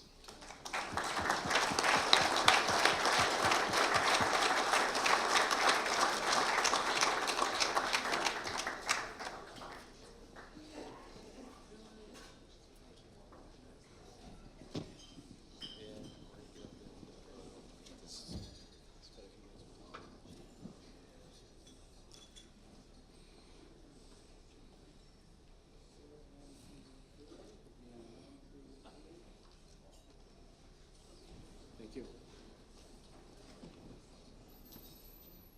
Congratulations. Thank you, Tom. Very nice, Paul. Paul has a pretty good history of playing himself. He's a two-time section champion. Had a great year this year. Wins the senior match play. Never was out of the top three. And I'll kind of ask you the same kind of questions. What's the reason for your success? How have you been able to maintain that level? I was going to say as old as you are, but I won't do that. You know, because I'm there with you. We know I'm an old dog. But how do you maintain that level of consistency and interest as well? Just a passion for the game. I always, even when I'm working at Hillcrest and I'm in my pro emeritus status now, the club has granted me to play and teach with the members the rest of my life. But just a passion for playing the game, a passion for learning the game. And my success this year was all due to a good friend of mine, Jim Petrolia, who's helped me with playing the game and teaching the game also. How do you mix the time with teaching and playing? And I know it's a little easier because that's what you do, but where do you focus your day in and day out, when you're preparing for a tournament or preparing for golf instruction? When It's funny, I was thinking about that question. I thought maybe you might ask me that, but I have a little bit more free time now to play and as a super senior.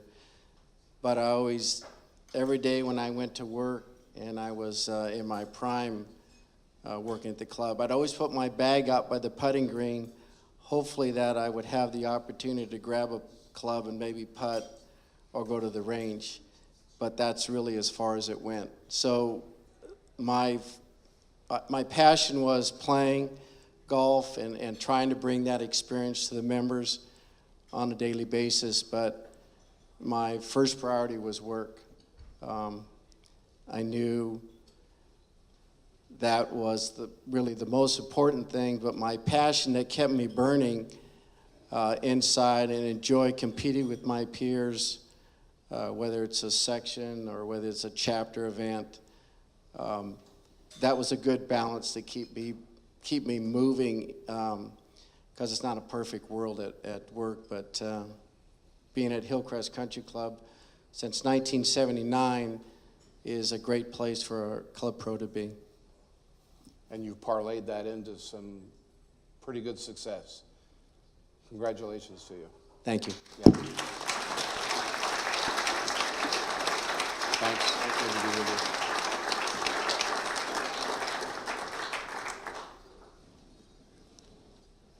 We do have another award for the Player of the Year, or Senior Player of the Year. John Fiedler from Las Posas was unable to be here tonight, but we'll be awarding his trophy and having his name inscribed in the Ron O'Connor Trophy. But he'll be in our attendance at our annual meeting tomorrow, so he'll receive his award then. Our next award is the Horton Smith Award. For those of you that are unaware, Horton Smith was a member of the PGA World Golf Hall of Fame and was president of the PGA.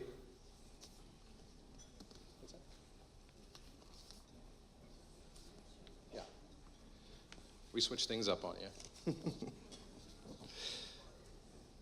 The PGA Horton Smith Award is recognized as a golf professional, as a model educator of the PGA, and is designated to give special recognition for someone who gives outstanding contributions to our association. This year's award winner is Mr. Tony Letendre from the Professional Golfers Career College.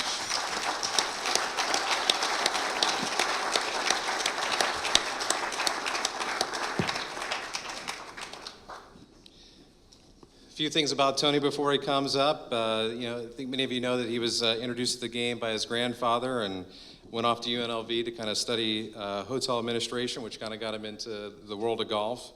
He's worked at several stellar facilities, the Reserve, PGA West, Toscana, and here at Newport Beach Country Club. He is currently Director of Golf and Placement at the Professional Golfers Career College in Temecula and enjoys teaching the first tee of Orange County, where his son Cooper actually participates on that team, as I recall.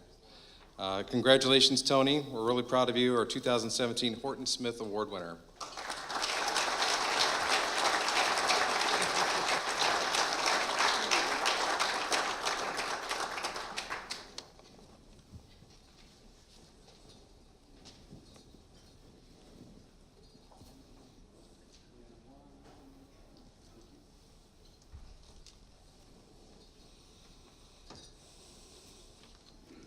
I was trying to get you dessert, but Congratulations. thank you. I'm sure it'll still be over there when we finish. Maybe. Maybe. Well, congratulations, and education I know has a special place in your PGA heart, as it does a lot of us. And as Todd mentioned, Horton Smith, who helped found the Masters, as well as PGA president, was kind of the father of education, or is considered the leader of establishing the PGA education. In fact, obviously the namesake of the award. Do you think, in looking through your career and looking back on your career and where we're going in education, that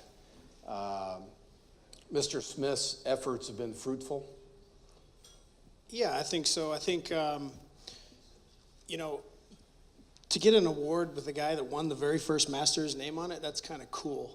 But he it's all about education. We always try to do better, and we're always trying to make ourselves better and grow in this game. Somebody said it earlier, if we're not learning, we're staying stagnant. I think Mr. Smith would be proud with everything that we've done in these years. I think so. Why? Why you got to ask me the hard questions? Lob a few out here for me and make me look good. Help me out, TA.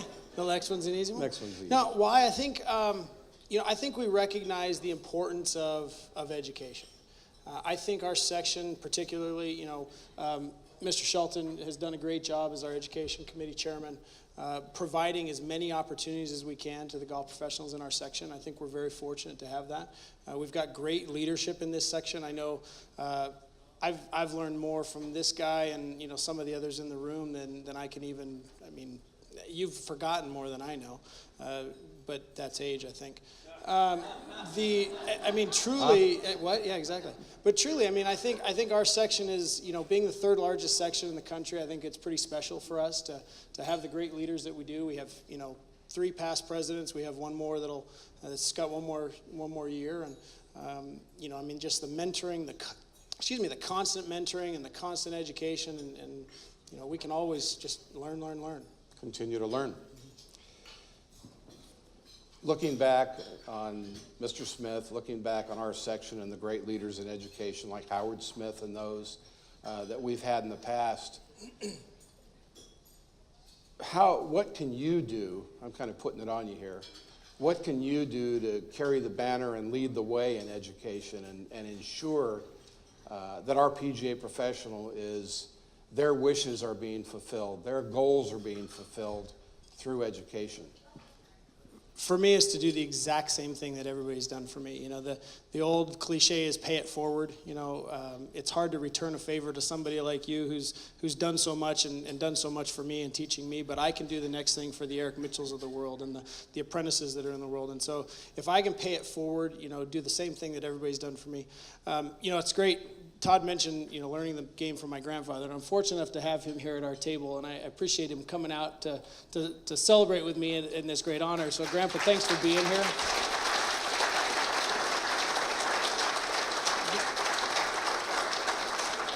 There's a joke in our family that, if you didn't get a lecture from Grandpa, then you don't believe it because it has to be true. When my brother was growing up, we always joked. My grandma would call me up and say, "Well, your brother got lecture 689 today," and I'd say, "Well, is that one this one or this one?" She'd say, "Well, that's that one." I said, "Okay, great." And then he got number 732. "Oh yeah, I remember that one. What was that?" And that was the joke, right? But it was him teaching us and educating us. And if I can do the same thing for my son, he can do the same thing for his son. It's just like all of us, golf professionals helping each other. Well, Tony, you're setting an excellent example. We appreciate that and congratulate you for that. Thank you. Thank you very much.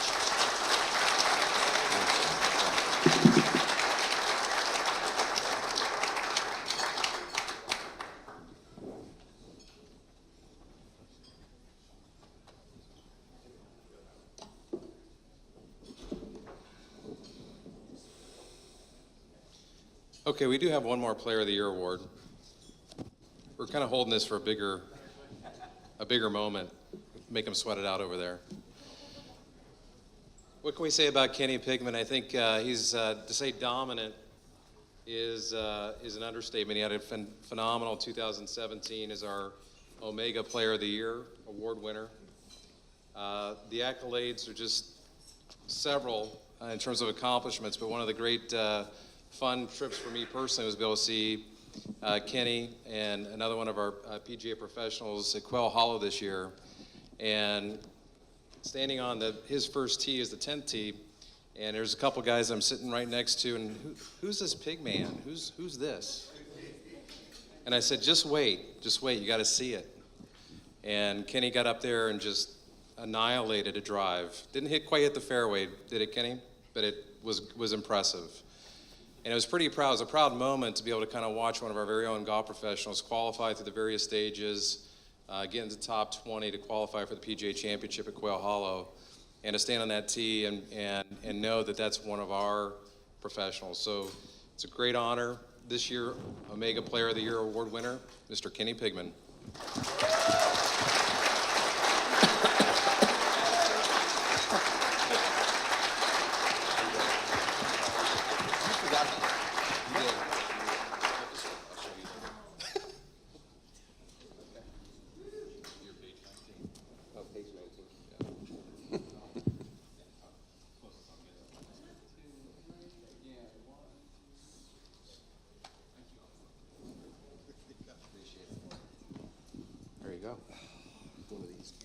I actually edge on page 20, so. So you're early? Early. So Tom said there's 2 questions for me, that's it. Keeping it Actually, I short. might have 3, okay? But they're not too bad. They're fairly easy. Congratulations on everything. And as Todd said, it's a pleasure watching you and having the opportunity to watch you. And you've had a pretty good rise from being a young amateur not too long ago. A lot of people might say brash, but that's part of confidence, I think. And now you've parlayed that into some successes as a PGA professional. And kind of immediate success. What happened and why? I don't know. Honestly, just playing golf. A lot of people, I know a lot of people are trying to play golf, like Rico Hoy and all those guys. I tell them it's not easy transferring to amateur to pro. A lot of people fail, right? I'm fortunate enough that I got better. And I think it's for everybody at Goose Creek, Ross Fisher, PGA professionals, mentors like you, that have pushed me along that way. You played in the PGA Championship and the PGA Professional Championship obviously with some success. Tell us about your experience there. How was that? How important was that? Did that help you as a player to be able to finish as well as you did in the PGA Professional Championship, go on to the PGA Championship, and what you learned there? Are you better for that? Obviously, you're getting better every day, right? We are PGA professionals. We're trying to grow the game. But playing, it's come second to me now. It's more about family, teaching golf, teaching juniors, having fun with that. One of my lessons was here. Now he's a new sponsor for it's SCPGA. It's growing the game, and that's what's made me the person I am today. And I play golf. I enjoy golf. We all enjoy golf. That's why we work for the PGA, right? Okay, third question. Why is, and we talk about this all the time, why is playing the game at your level growing the game? Tell us why. Look at Tiger this weekend. 2018 is going to be huge for every golf course around Southern California, around the world. I mean, we were in the pro shop Thursday, and there was 10 people around the TV just watching. Oh, is Tiger teeing off? Everybody's watching the TV. How long ago have you seen that? Not recently. No, it's been a few You see years. all the young guys, yeah, it's fun, but everybody's looking forward to Tiger coming back, and that's what grew the game. I think 2018 is going to be amazing just because Tiger, all the young guys, and Tiger's back, you know what I mean? So that's a big thing. Excellent. And what about you? I'll just beat Michael Block again. You've been waiting to say that, right? No. Well, congratulations. Thank you. And keep it up. Keep up the good work, the good playing, and keep being you. Thank you. Appreciate it. Yeah. Thanks. Yeah.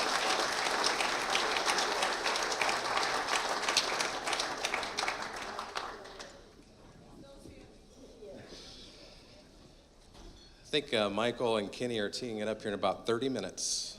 I think it'll just get started. Honorary Life Member is an unbelievable achievement and a recognition of an incredible career. And Tom Barber from the Griffith Park Golf Course is an exceptional inductee for us this year. Tom has been a member of the PGA of America for 48 years, elected in 1969, and everybody knows he and his father over at Griffith Park. Tom served on the SCPGA Board of Directors from 1974 through 76, where he co-founded then the Players Division, and also won Senior Player of the Year in 1994. And the Golf Shop Operations magazine voted their golf shop a top 100 back in '93.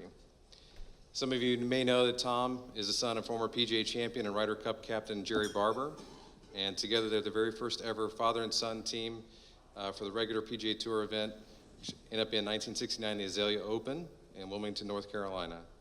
The accolades go on, and it's just a great honor to recognize Tom Barber as our inductee as honorary life member 2017.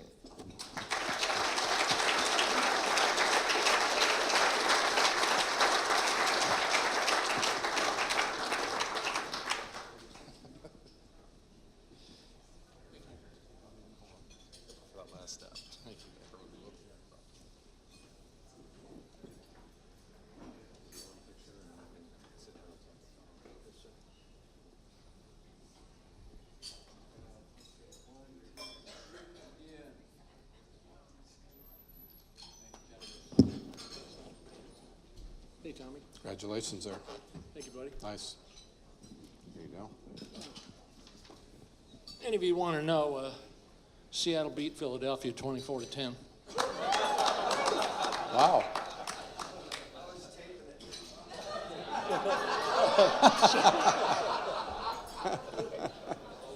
Sorry about that. Oh, well. We'll see if we can top that one. I don't know about that. You know, as Todd mentioned, your family has quite a history. Not only your dad, but with you and your offspring. Everybody in the Barber family seems to be have some kind of active life in the game of golf and creating some kind of a legacy. I think your dad, you, quite a legacy in the game, and quite a place in history, as a matter of fact. How a little bit of selfishness here, if you were to think about it. How has that legacy, how has that place in history helped you in your golf life? Is that a fair question? I'm not sure I understand. How is your legacy, how is your history going back 48 years as a PGA member, going back to your dad's life as a PGA member, how has that helped you in the golf business and your life in golf? Well, the last thing that my mother wanted me to be was in the golf industry. Because my father left home in January and he came back home in September. And maybe one time in the summer. And that was when he was a pioneer of the PGA Tour. And they were playing for $10,000 a week. And when he won the PGA, he won $11,000 in 1961. Won the Tournament Champions in 1960, won $10,000. And by the way, he and I were the first ever father and son to play on the senior tour at the tournament in Ojai. We played in the Senior British in '94, right before he passed away, where he was the Captain Ryder Cup team at Lytham. But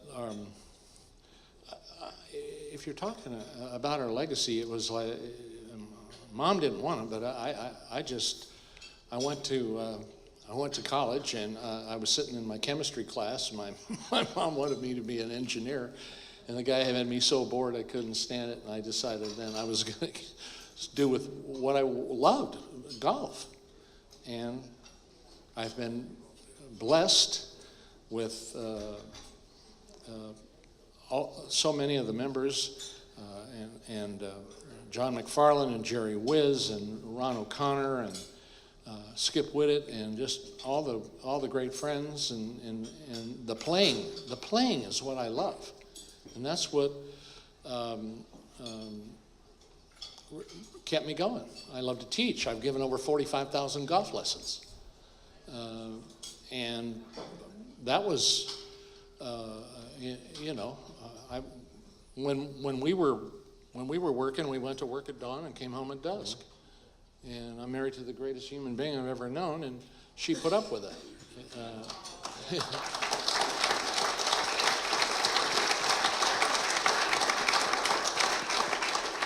But my boys,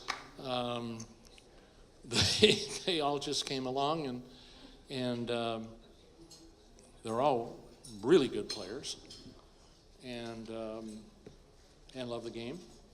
We have some fine young professionals. You know, we just met Raj, Eric, Erica. What advice do you give these young golf professionals to help them on their road to success, help them build their legacy and their careers in this business? As players? Or as Whatever just- you wish to answer. Well, in the golf business. Well, my dad was a co-inventor of the full-fingered leather glove. He made the first hole-in-one captured on film in PGA competition. He went on the tour in 1948 and came off when he passed away in 94 of a valve that they fixed in my heart in 92, and it killed him in 94, unfortunately. But he was the golf professional at Wilshire Country Club from 54 to 63, and I would go with him as a kid over there, and before we'd go home, he'd be putting across the green from here to the exit sign over there. And I'd get in the car and I'd say, Dad, why are you hitting putts that long? You don't, I never see you have a putt like that. He said, son, I'm developing a stroke that I can use at any distance. Wow. And then when we're riding down the highway, I went on the tour with my dad when I was 9, and I was on with him every summer for 9 years and knew everybody. Palmer, Finsterwald, Sneed, Hogan. It was unbelievable. We stayed in places where you could cook because they couldn't afford to eat out, and lots of the guys stayed in the same places and would go into the same places year after year. As a matter of fact, my dad was leading the St. Paul Open, and we went down the trail and over the railroad tracks and so forth, and he was leading the tournament, and there were about 1,200 people lining the fairways going up 17, and he pulled the ball into the gallery, and who do you suppose he hit? My mother. So she said, Tommy, let's go, that was Daddy, and we take off running. This guy comes up, and he grabs her arm, and he pulls her around, and he says, come back, you can sue that guy. And she says, let go of me, you fool, that's my husband. Well, you've always been a unselfish, selfless PGA professional in what you do and what you do for others, whether it be starting out with the senior division, the establishment there, the players division, all those activities for your fellow golf professional. And I know you continue to have that as part of your driving force. And hopefully that'll keep you going, continuing in this profession for us. Thank you, Tommy.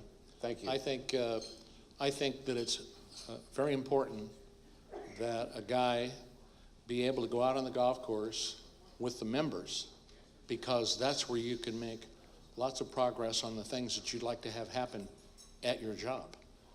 And lots of business is done on the golf course.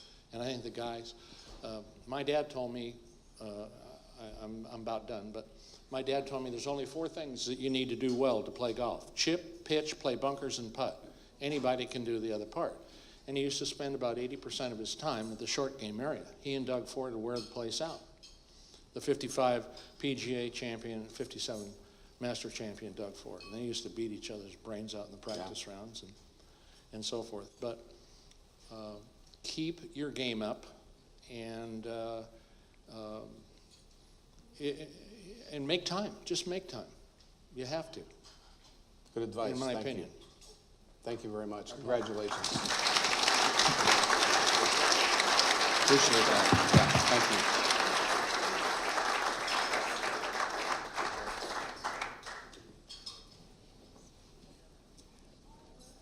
Appreciate that. Our Hall of Fame committee is chaired by Honorary President John McNair, and we have 3 inductees this evening, the first of which is unable to make it tonight, Mr. Frank Beard, life member.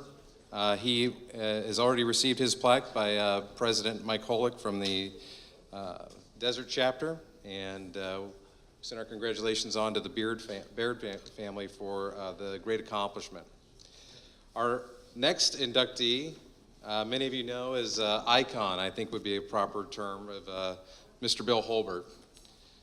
True golf professional, mentor, and leader. He's always been putting others first, particularly as our District 11 representative with the National Association. And while he's been nominated for a lot of these things and accolades, I think it's Bill's unwavering support of our section and the members and apprentices of Southern California that we're most proud of. Bill was nominated for this prestigious award for one reason. He's a giver, a mentor, and he's always there for us. Kind of neat that Bill and Sharon just celebrated their anniversary this last week and couldn't find a better, yep.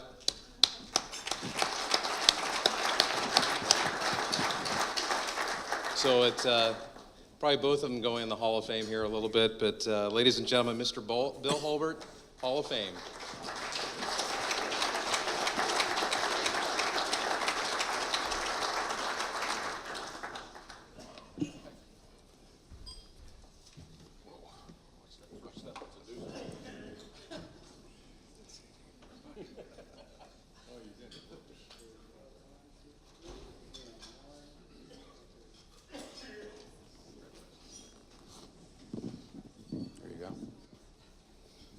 Mr. Addis, sir. Congratulations. How you doing? You holding Pretty up good. okay? You need a break? I'm doing okay. How This you is doing? the Super Senior Participation Award. Is This that is correct? it, yeah. Okay. Yeah. From these tees, right? Yes. Well, it's an honor and a pleasure to sit here with you. First of all, you have been one of our primary leaders in our association for many, many years and respected for many, many years. Congratulations for that. And you've carried that leadership banner and that flag for a long time. And with that, how do you keep your interest level as high as it is after being where you've been?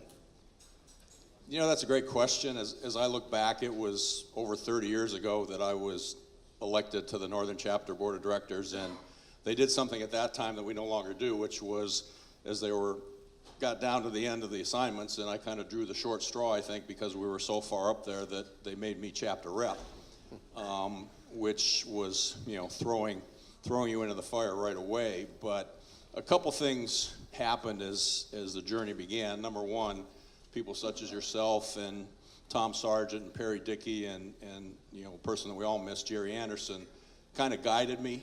You know, as Tom mentioned a little bit, as was mentioned before, the level of leadership in this section is unbelievable. And I think also that it's a little bit in my DNA. My father, rest his soul, was on multiple boards in the community, business development boards, charity boards. He was chairman of the hospital board. So I think I got that from him, and it's just been a labor of love. It was something that I learned early on that I just love to do. I love to serve on behalf of this section, which I truly, truly love, and on behalf of the PJ members in this section. And I think that's you, and that's the great thing about you. And because of that, I guess you could say you've reached the pinnacle in leadership. I mean, there's other places to go, but you can be proud of what you've done and set the example for all of us in reaching that level of leadership. Where do you go from here? What do you want to do from here? How can you help from this point? Well, as you know, the Patriot Pro-Am that we started a number of years ago that benefits the Folds of Honor is still on my plate. I just agreed to help David Foster with the senior tournament committee going forward and with the Hall of Fame nomination process going forward. So they haven't gotten rid of me yet. They've tried, but I'm still kicking. Well, we hope you kick for a while. So does my wife. Our section is, and you just mentioned that you're going to be involved in a couple of more committees that you haven't necessarily been involved with, whether it be the seniors, our look at the Hall of Fame criteria, all those kinds of things. Where do you find the time? Where do you have that opportunity to get more deeply involved and work off your interests? That's easy. I'm not working as much as I used to, number one. Number two, I've always had the support of Sharon, my wife, who I have to acknowledge, and I have to share this award with her. As Todd mentioned, we just celebrated our 44th wedding anniversary last week, the Jerry West anniversary for you Lakers fans.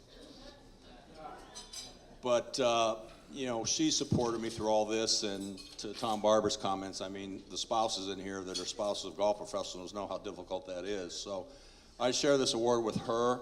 There aren't any halls of fame for elementary school teachers, otherwise she would be in one. So, honey, we're going to put your name right here on the bottom of the plaque in little label maker. But so yeah. So I mean, it's easy for me at this point in my life, and so frankly, I have more time to give than I've had previously. So what would you say to an aspiring PGA member or a younger PGA member just getting their PGA membership to follow in your footsteps? What advice would you? Well, that's an easy one. Just jump in the water. Don't be afraid. There are no stupid questions, and that was something that I probably exhibited to a fault at the very beginning. But don't be afraid to ask questions. And ultimately, as you get more involved and as you make relationships, I mean, the greatest benefit of as much time as I put in with this is the relationships and the friendships that I have, people such as yourself, to name just one. Get involved and be, as I'm going to mention tomorrow, be engaged, be passionate about what you're doing, and continue to do it to where you can make a difference. Anybody can make a difference. I mean, everybody in this room basically, has something to give to this section, to this association, to PGA members, and it's an easy thing, but people are afraid. But again, there are so many mentors and so many outstanding leaders in this section that it's just, hitch your wagon to some of the superstars that we have in this room and ask them, what can I do? And I guarantee you that they will give you an answer. Well, you did that, and you've become one of our most successful leaders, and we congratulate you for that and thank you for that. Thank you, Tom. Thanks.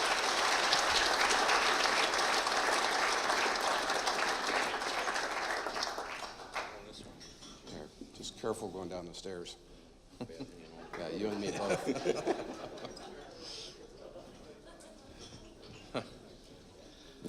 Okay, our third inductee is someone I think everybody's been very familiar with. Jeff Johnson began his golf career in 1967 at Chula Vista Municipal Golf Course. Under the guidance of Hall of Famer and former Golf Professional of the Year, Joe Warburton. Jeff's been at many other facilities, La Jolla Country Club, San Diego Country Club, Singing Hills, with the gentleman here to our right, or to my right. He served as our president. He's personally been a mentor of mine, and I think one of the things that I kind of take away from some of the stuff that Jeff has provided, I think, to all of us is, number one, you got to care, and I think number two is just be relevant. We talk about those terms all the time, and it's really thanks to Jeff's push and guidance that many of those traits get carried forward in our current board, and very honored and excited to recognize Mr. Jeff Johnson, Hall of Fame.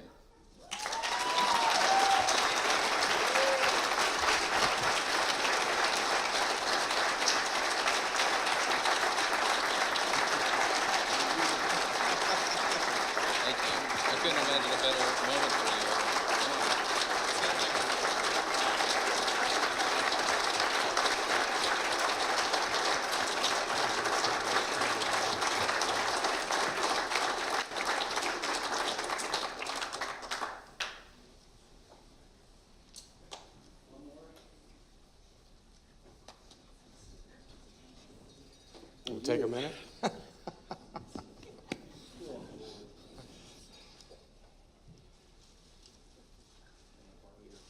You may. If you can recover, here you go. Thank you. Eric Lohman, you make us all look better. Congratulations to you. Well, congratulations to you. Thank you. This is pretty nice. This is, I feel very honored to be doing this, and I feel very honored to be sitting here with you. So thank you for that and what you've done. Did you have anything to say to your young girls out there? Or You know, I probably have a couple of things to say. That their wisdom and guidance has been just about everything for me. My darling wife Karen, Hannah, and Melissa, my twin daughters, who are 17 tonight. I'm really glad that you're here.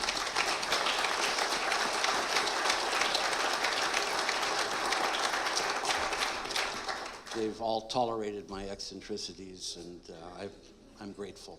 Love you. They haven't been the only ones tolerating your I suspect. eccentricities. So, those of you who don't know, Jeff and I have worked together since early 80s, I believe. So we've been able to share certain eccentricities for those many years. And we go into some of them, but again, we were going to be done by 9 and we didn't make it. But so we won't go into those things. Jeff, you're one of the most decorated PGA professionals, not only in this section, but in the country with the awards you've won, whether it be in a chapter or your section awards, and you're most appreciated by all of us PGA professionals. How do you feel about that? How does that stimulate you as a carrier of the banner for the PGA? Well, initially, let me say that it does not escape my attention the list of people I'm to join by virtue of this award. These are people I've revered since my very first days. And anything I've accomplished, I can assure you, has been significantly enhanced by all those around me. It's been very little about me and so much about my colleagues, and you in particular. Well, thanks, sir. Thank you. You're one of the finest leaders that I think we've had the pleasure to be around, and that's in all phases. And you're a great example, I believe, for us. What does that take? You put on your advice cap for now. What does that take to be that kind of a leader and set the example, especially for the PGA and your love for the PGA? I think wanting to please, looking after our fellow members and apprentices, and doing so with a hopeful attitude that everyone's going to be better off when we're finished. You know, I talk about you a lot when I'm interviewed, and we're going to talk about you just quickly, that you have a servant's heart. And that, I think, motivates and drives so many of us. And I don't think there's anyone in this room that's not been touched in a significant way by you. And it's that care that I suspect makes all the difference.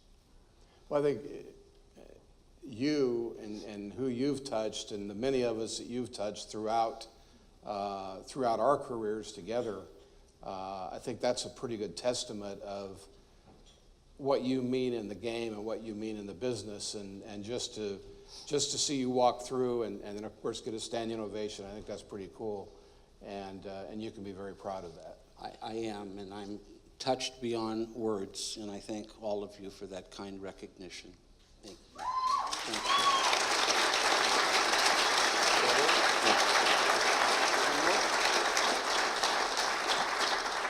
you. Well, I'm going to talk about you for just a second. As many of you know, Tom. No, don't talk about me.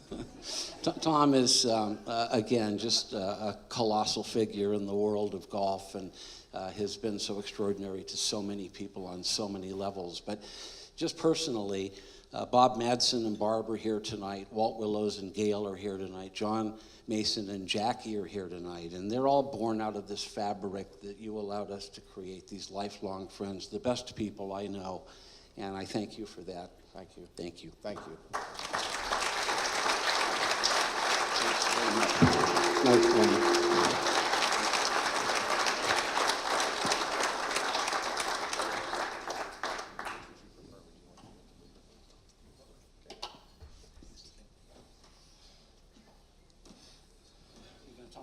I wasn't going to tell you to watch your stuff because you're far younger than I am.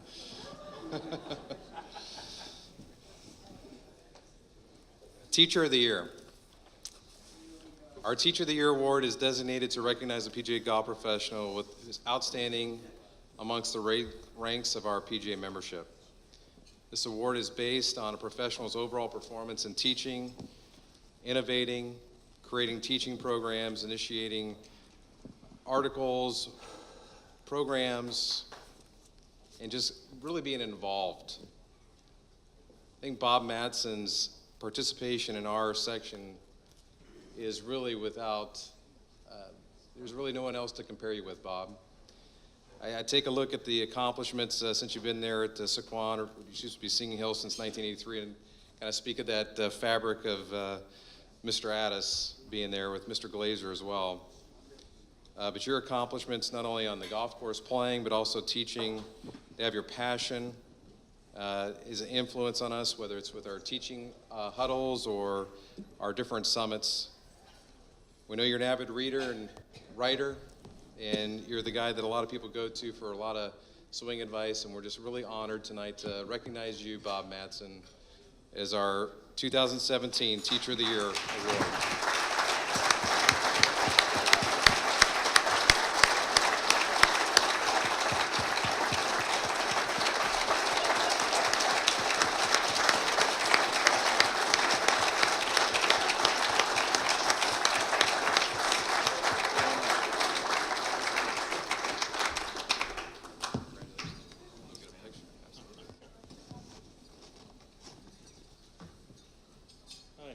Howdy.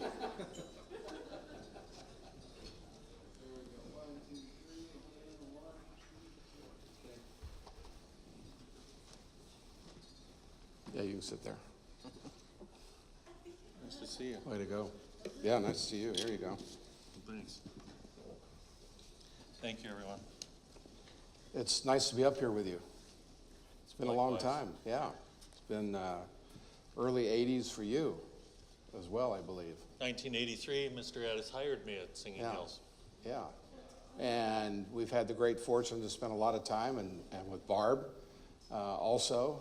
And Bob was my son's golf instructor for a while. And I think for That's a little while. generous, but I'll take it. Yeah, okay. He feels the same way, by the way. Anyway, congratulations, and this is pretty exciting, and I really am feel very honored to sit here with you, and especially considering we've known each other for such a long time. And I've admired you and what you've done, and you've taken a position at a resort at Sequan, First Singing Hills, and you really turned it into something. I think you're one of the original PGA golf professionals who's taken something, made it your own, and lived through that all these years to be this success. How do you do that? What do you do? How do you persevere? Should I try to keep the answer slightly shorter than the question?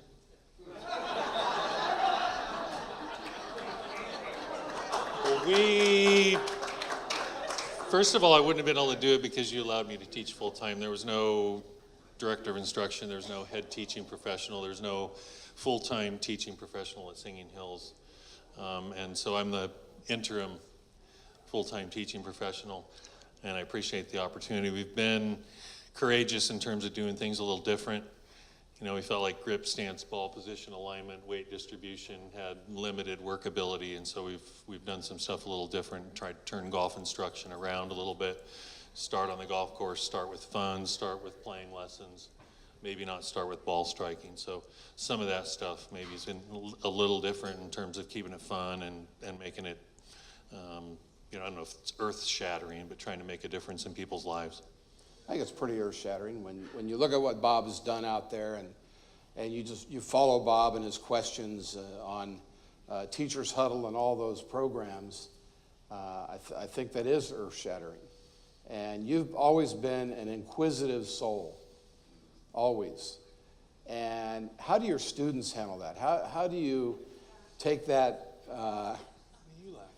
inquisitive nature and help your students with that? You know what I mean. I'm not sure I do, you know, but You're not afraid to ask questions, and you're not afraid to ask the difficult questions. And what I'm asking you is, how do you transpose that to the success of your students? Do you ask them difficult questions? Do you tell us? Absolutely, and I get them answered, actually, by the way. Probably. Was that another insinuation? I think so, yeah. See, now I forgot what the question was. I think just kind of drilling a little deeper and trying to make a difference in the world, trying to make the world a better place. I mean, it sounds a little corny or what have you, but my greatest teachers, my greatest coaches, the greatest people in my life have helped me try to help make the world a better place, change people's lives and not just their backswing. And so I'm not afraid to ask questions that might enable someone to have a breakthrough. Good answer. Thanks. It's a good question. You're pretty good at this. Why do you keep looking over there? Those are my people. I'm the interviewer. Those are my family is here, and my best friends in the whole wide world are here, so thank you guys. And some people I haven't seen for 25 years, so it's pretty cool. Right on. Yeah. What else do you want to do? What, in this place and time, hey, in this, No, it's kind of how I teach. I don't really watch their swing. I kind of like it. I've heard that. Sorry. Yeah. That's why Brian went somewhere else. 10-4. Anyway, feelings mutual, right? No. I lost my question. Good. Considering what you've done, I think this was it. Oh, yeah. Considering where you are, what you've done, we never reached the pinnacle, but in this place and time, what else do you want to do? Where do you want to take yourself from here forward? Well, I stumbled on the word ambition the other day, and I didn't really realize, but my ambition was never to be a PGA professional. My ambition was be the next Jack Nicklaus and be a great player, and the ambition pushed, got all the way to the senior club professional championship a few years ago, and that was cool. And this is the top of the mountain for the Southern California PGA and teaching professionals. So thank you, everyone, for that. And I honestly don't know what's next or where we go now. I just know that I thought when they told me about the award that I'd done it. And then I realized now I've got to get going. I'm not actually sure where that is or what have you, but the teaching committee and more presentations or what have you make a bigger impact. So it's a burden, and I don't say that lightly. It's a burden. It I don't mean that critically either. It feels like that, and it feels like that during each lesson, more responsible, That's and good. so thank you for that. No, that's good. Yeah. And I've said this before tonight. I think carrying the. No, I'm finished with those questions. But you carry the banner, and that's important, and that is a burden. You're representing us, all of us, as PGA golf professionals, and that is a burden. And I think I commend you for that, and how you're going to handle that, I'd like to know. Stand by. Okay. Seriously, okay. Yeah. Stand by. Good. I think that's a good answer. Well, thank you, Bob. Congratulations. Way to go. Thanks for everything. Yeah, thank Thanks you. for giving me the Yeah, chance. thank you. Thanks for giving me the chance. Thank you.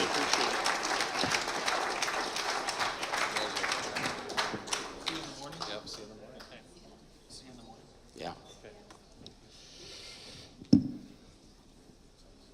Bob, it's going to be awesome to induct you into our California Teaching Hall of Fame at the Grand Del Mar next October. It's a relatively new program. We've taken our Teachers of the Year and recognized them at our summits. And this year, many of you were there at the wonderful Virginia Country Club and Jamie Mulligan hosting, and we're looking forward to Sean Cox taking that on, and we'll be there celebrating you a little bit more. So congratulations. Our next winner is going to be kind of a 2-for-1, if you will, which you couldn't script this any better. Eric Lohman, you are the Bill Strasbaugh Award winner and Golf Professional of the Year. We got a few things to kind of go through, so just wait just a second. But the Bill Strasbaugh Award was developed for the PGA Professional at Columbia Country Club in Chevy Chase, Maryland, and he was a section leader. He campaigned for the betterment of his PGA members and their employment positions. He's a former Horton Smith Award winner and Golf Professional of the Year, and is designed to recognize professionals who, by their day-to-day efforts, distinguish themselves by mentoring their fellow golf professionals and by improving the employment situations throughout their career. We've last year, when President McNair was kind of putting together a little task force on mentoring, it was Eric who raised his hand first and said, I'll be a part of it. I think Eric, from the very beginning, whether his time at being general manager at Monarch Beach, and for all you do within our section and for your fellow professionals, has been nothing short of amazing. And your friendship has been fantastic as well. There's no one that keeps everybody on their toes, I think, a little bit more than Eric. You are something special, and we're looking forward to celebrating you here for a few minutes on that one.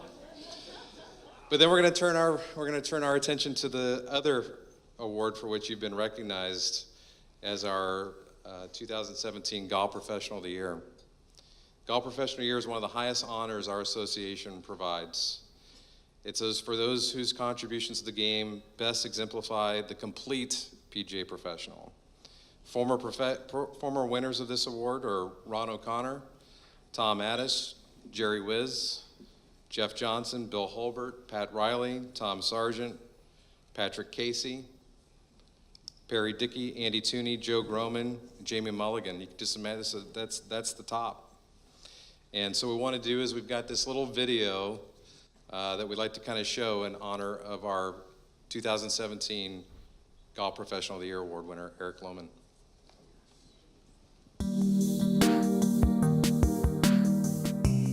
Eric Lohman currently serves as the general manager of Monarch Beach Golf Links and has a long-standing involvement with the Southern California PGA. A PGA member since 2000, Eric has served for several years on the board of directors for the Metro chapter, as well as actively participating across several section committees. Eric is currently on the section board of directors and is responsible for creating the annual chapter challenge, as well as reintroducing the Southern California Open. We are proud to announce Eric Lohman as your 2017 Golf Professional of the Year. In addition, Lohman is the recipient of the 2017 Bill Strasbaugh Award, recognizing his work for career development among PGA professionals. A natural leader, Lohman was instrumental in developing the inaugural Industry Influencer Series as an arm of the Mentorship Committee, which he is also the chairperson of. We asked some of Lohman's peers why they think he deserves the Golf Professional of the Year award. He pushes everybody and inspires everybody around him to be better. He's a family man, he's creative, he's a team player, and he really is a hard worker. He is a no-holds-bar businessman. He does whatever it takes to get the job done, and he gets it done fast. Who makes Eric Eric? I believe it was Mr. and Mrs. Lohman made Eric Eric. Eric is supportive. You know, he's going to push you and drive you to be better every day. But he'll always be the first one right behind you to ask you how he can help. What tools do you need to get the job done? And he'll be there at the end of the job when you're cleaning up. He'll just be right alongside you. He lets you screw things up. He shows you what you did wrong, and then he lets you try it again. I've been very lucky in the 3 years that I've worked for him that he's challenged me in ways that I never thought that he would, and I've learned more in my 3 years than I ever thought that I could. I've been working with Eric for about a year now. I share an office with him, and it's been the most inspiring year of my career. I've learned more in the last 12 months than I did in the first 15 years of my golf career. Very excited to be part of my first roast, especially that it's for Eric Lohman, so it's, you know, obviously pretty easy to come up with stuff, but it's not a roast, my mistake, but nonetheless, we're here for Eric Lohman. He's a fantastic boss. Congratulations to you, my friend, and have a great night, and good luck tomorrow. What do I enjoy about Eric? How he can shoot a 66 in the first round of the section championship and follow it up with an 83. Congratulations, Mr. Lohman. When you fail, you stand alone, but when you succeed, the world is celebrate with you. Again, congratulations on your achievement and more. I'd like to take a moment to congratulate Eric Lohman on the 2 awards he's receiving this evening. Eric, great job, well done, well deserved. Congratulations. Probably don't say this enough to you, but thank you for everything you're doing for this section, everything you're doing for Monarch, and everything you've done for me in my career so far. It's been about 9 years that we've worked together, and I wouldn't give any of them back. Thank you, buddy. Eric, congratulations on winning the Golf Professional of the Year and Bill Strasbaugh Award for 2017.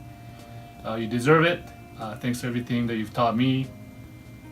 Back 10 years ago, you hired me out of Japan with Scott Hine, and I think Scott and I have done well for ourselves, and we learned a lot from you, and we'll continue to learn from you, so keep making things happen, and congratulations again.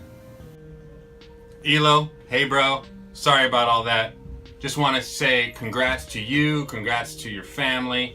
You deserve it as much as anybody in this section. Hopefully you take this and win the national as well, because you sure as hell aren't going to do it playing golf. Well deserved, good sir. Dilly dilly. I love you, Dad. Congratulations.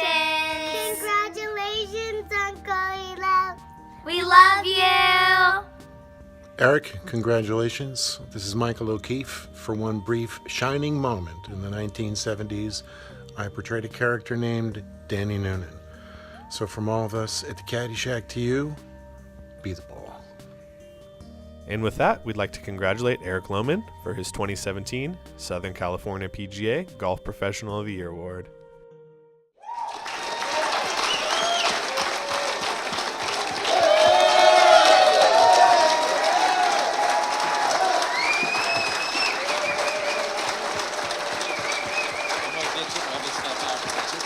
We'll take a run up there for the final.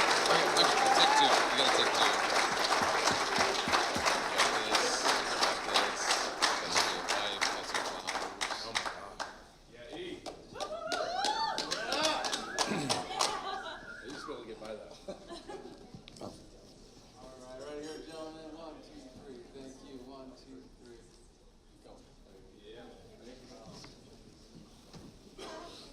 Sir? Congrats. Thank you very much. Yeah, nice.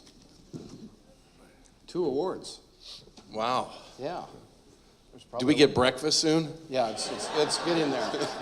It's getting very, very, very close. If we hadn't taken time for that video, we'd be okay.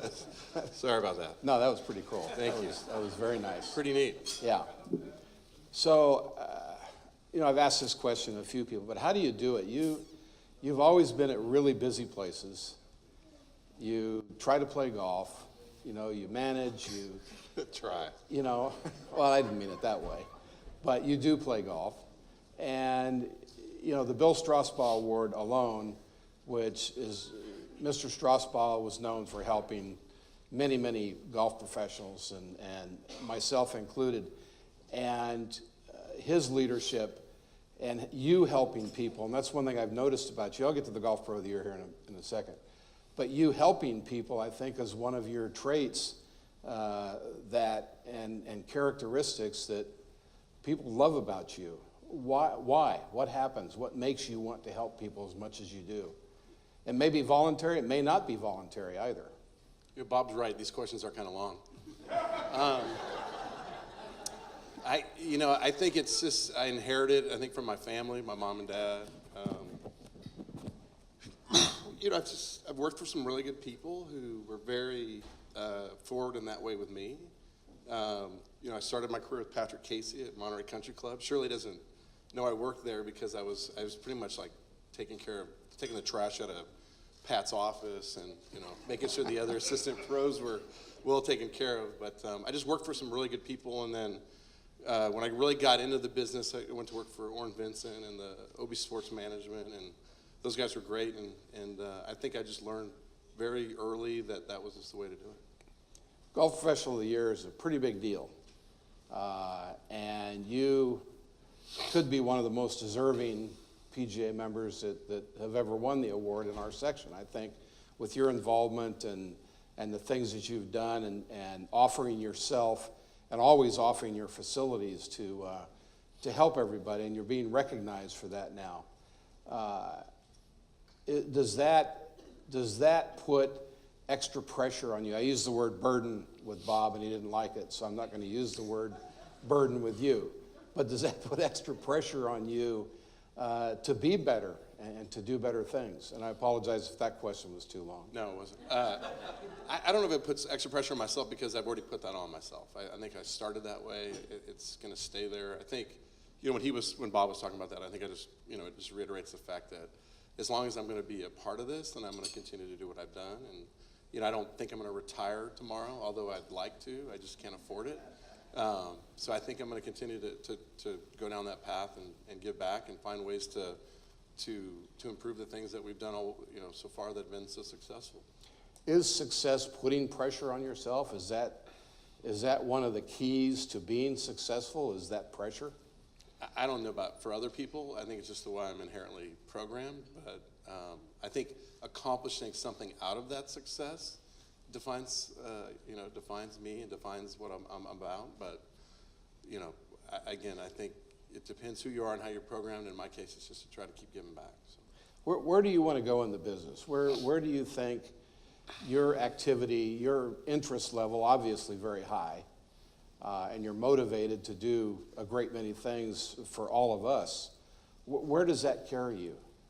I mean, I don't really sit back and spend a lot of time thinking that forward. I think, tomorrow, I think next week, maybe next 6 months. But in the interim, I think I've got a lot to accomplish here in Southern California, and maybe one day I'll get to ask the questions. Hey, next year, maybe. I'll be too soon. Well, congratulations to you, and this is well-deserved. I'm proud to have the opportunity to work with you, and thank you for that, and congratulations. Thank you very much. Thank you.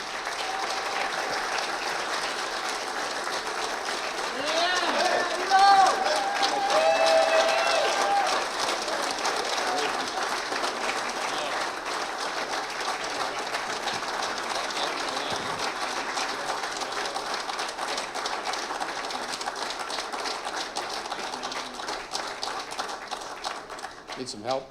Yeah.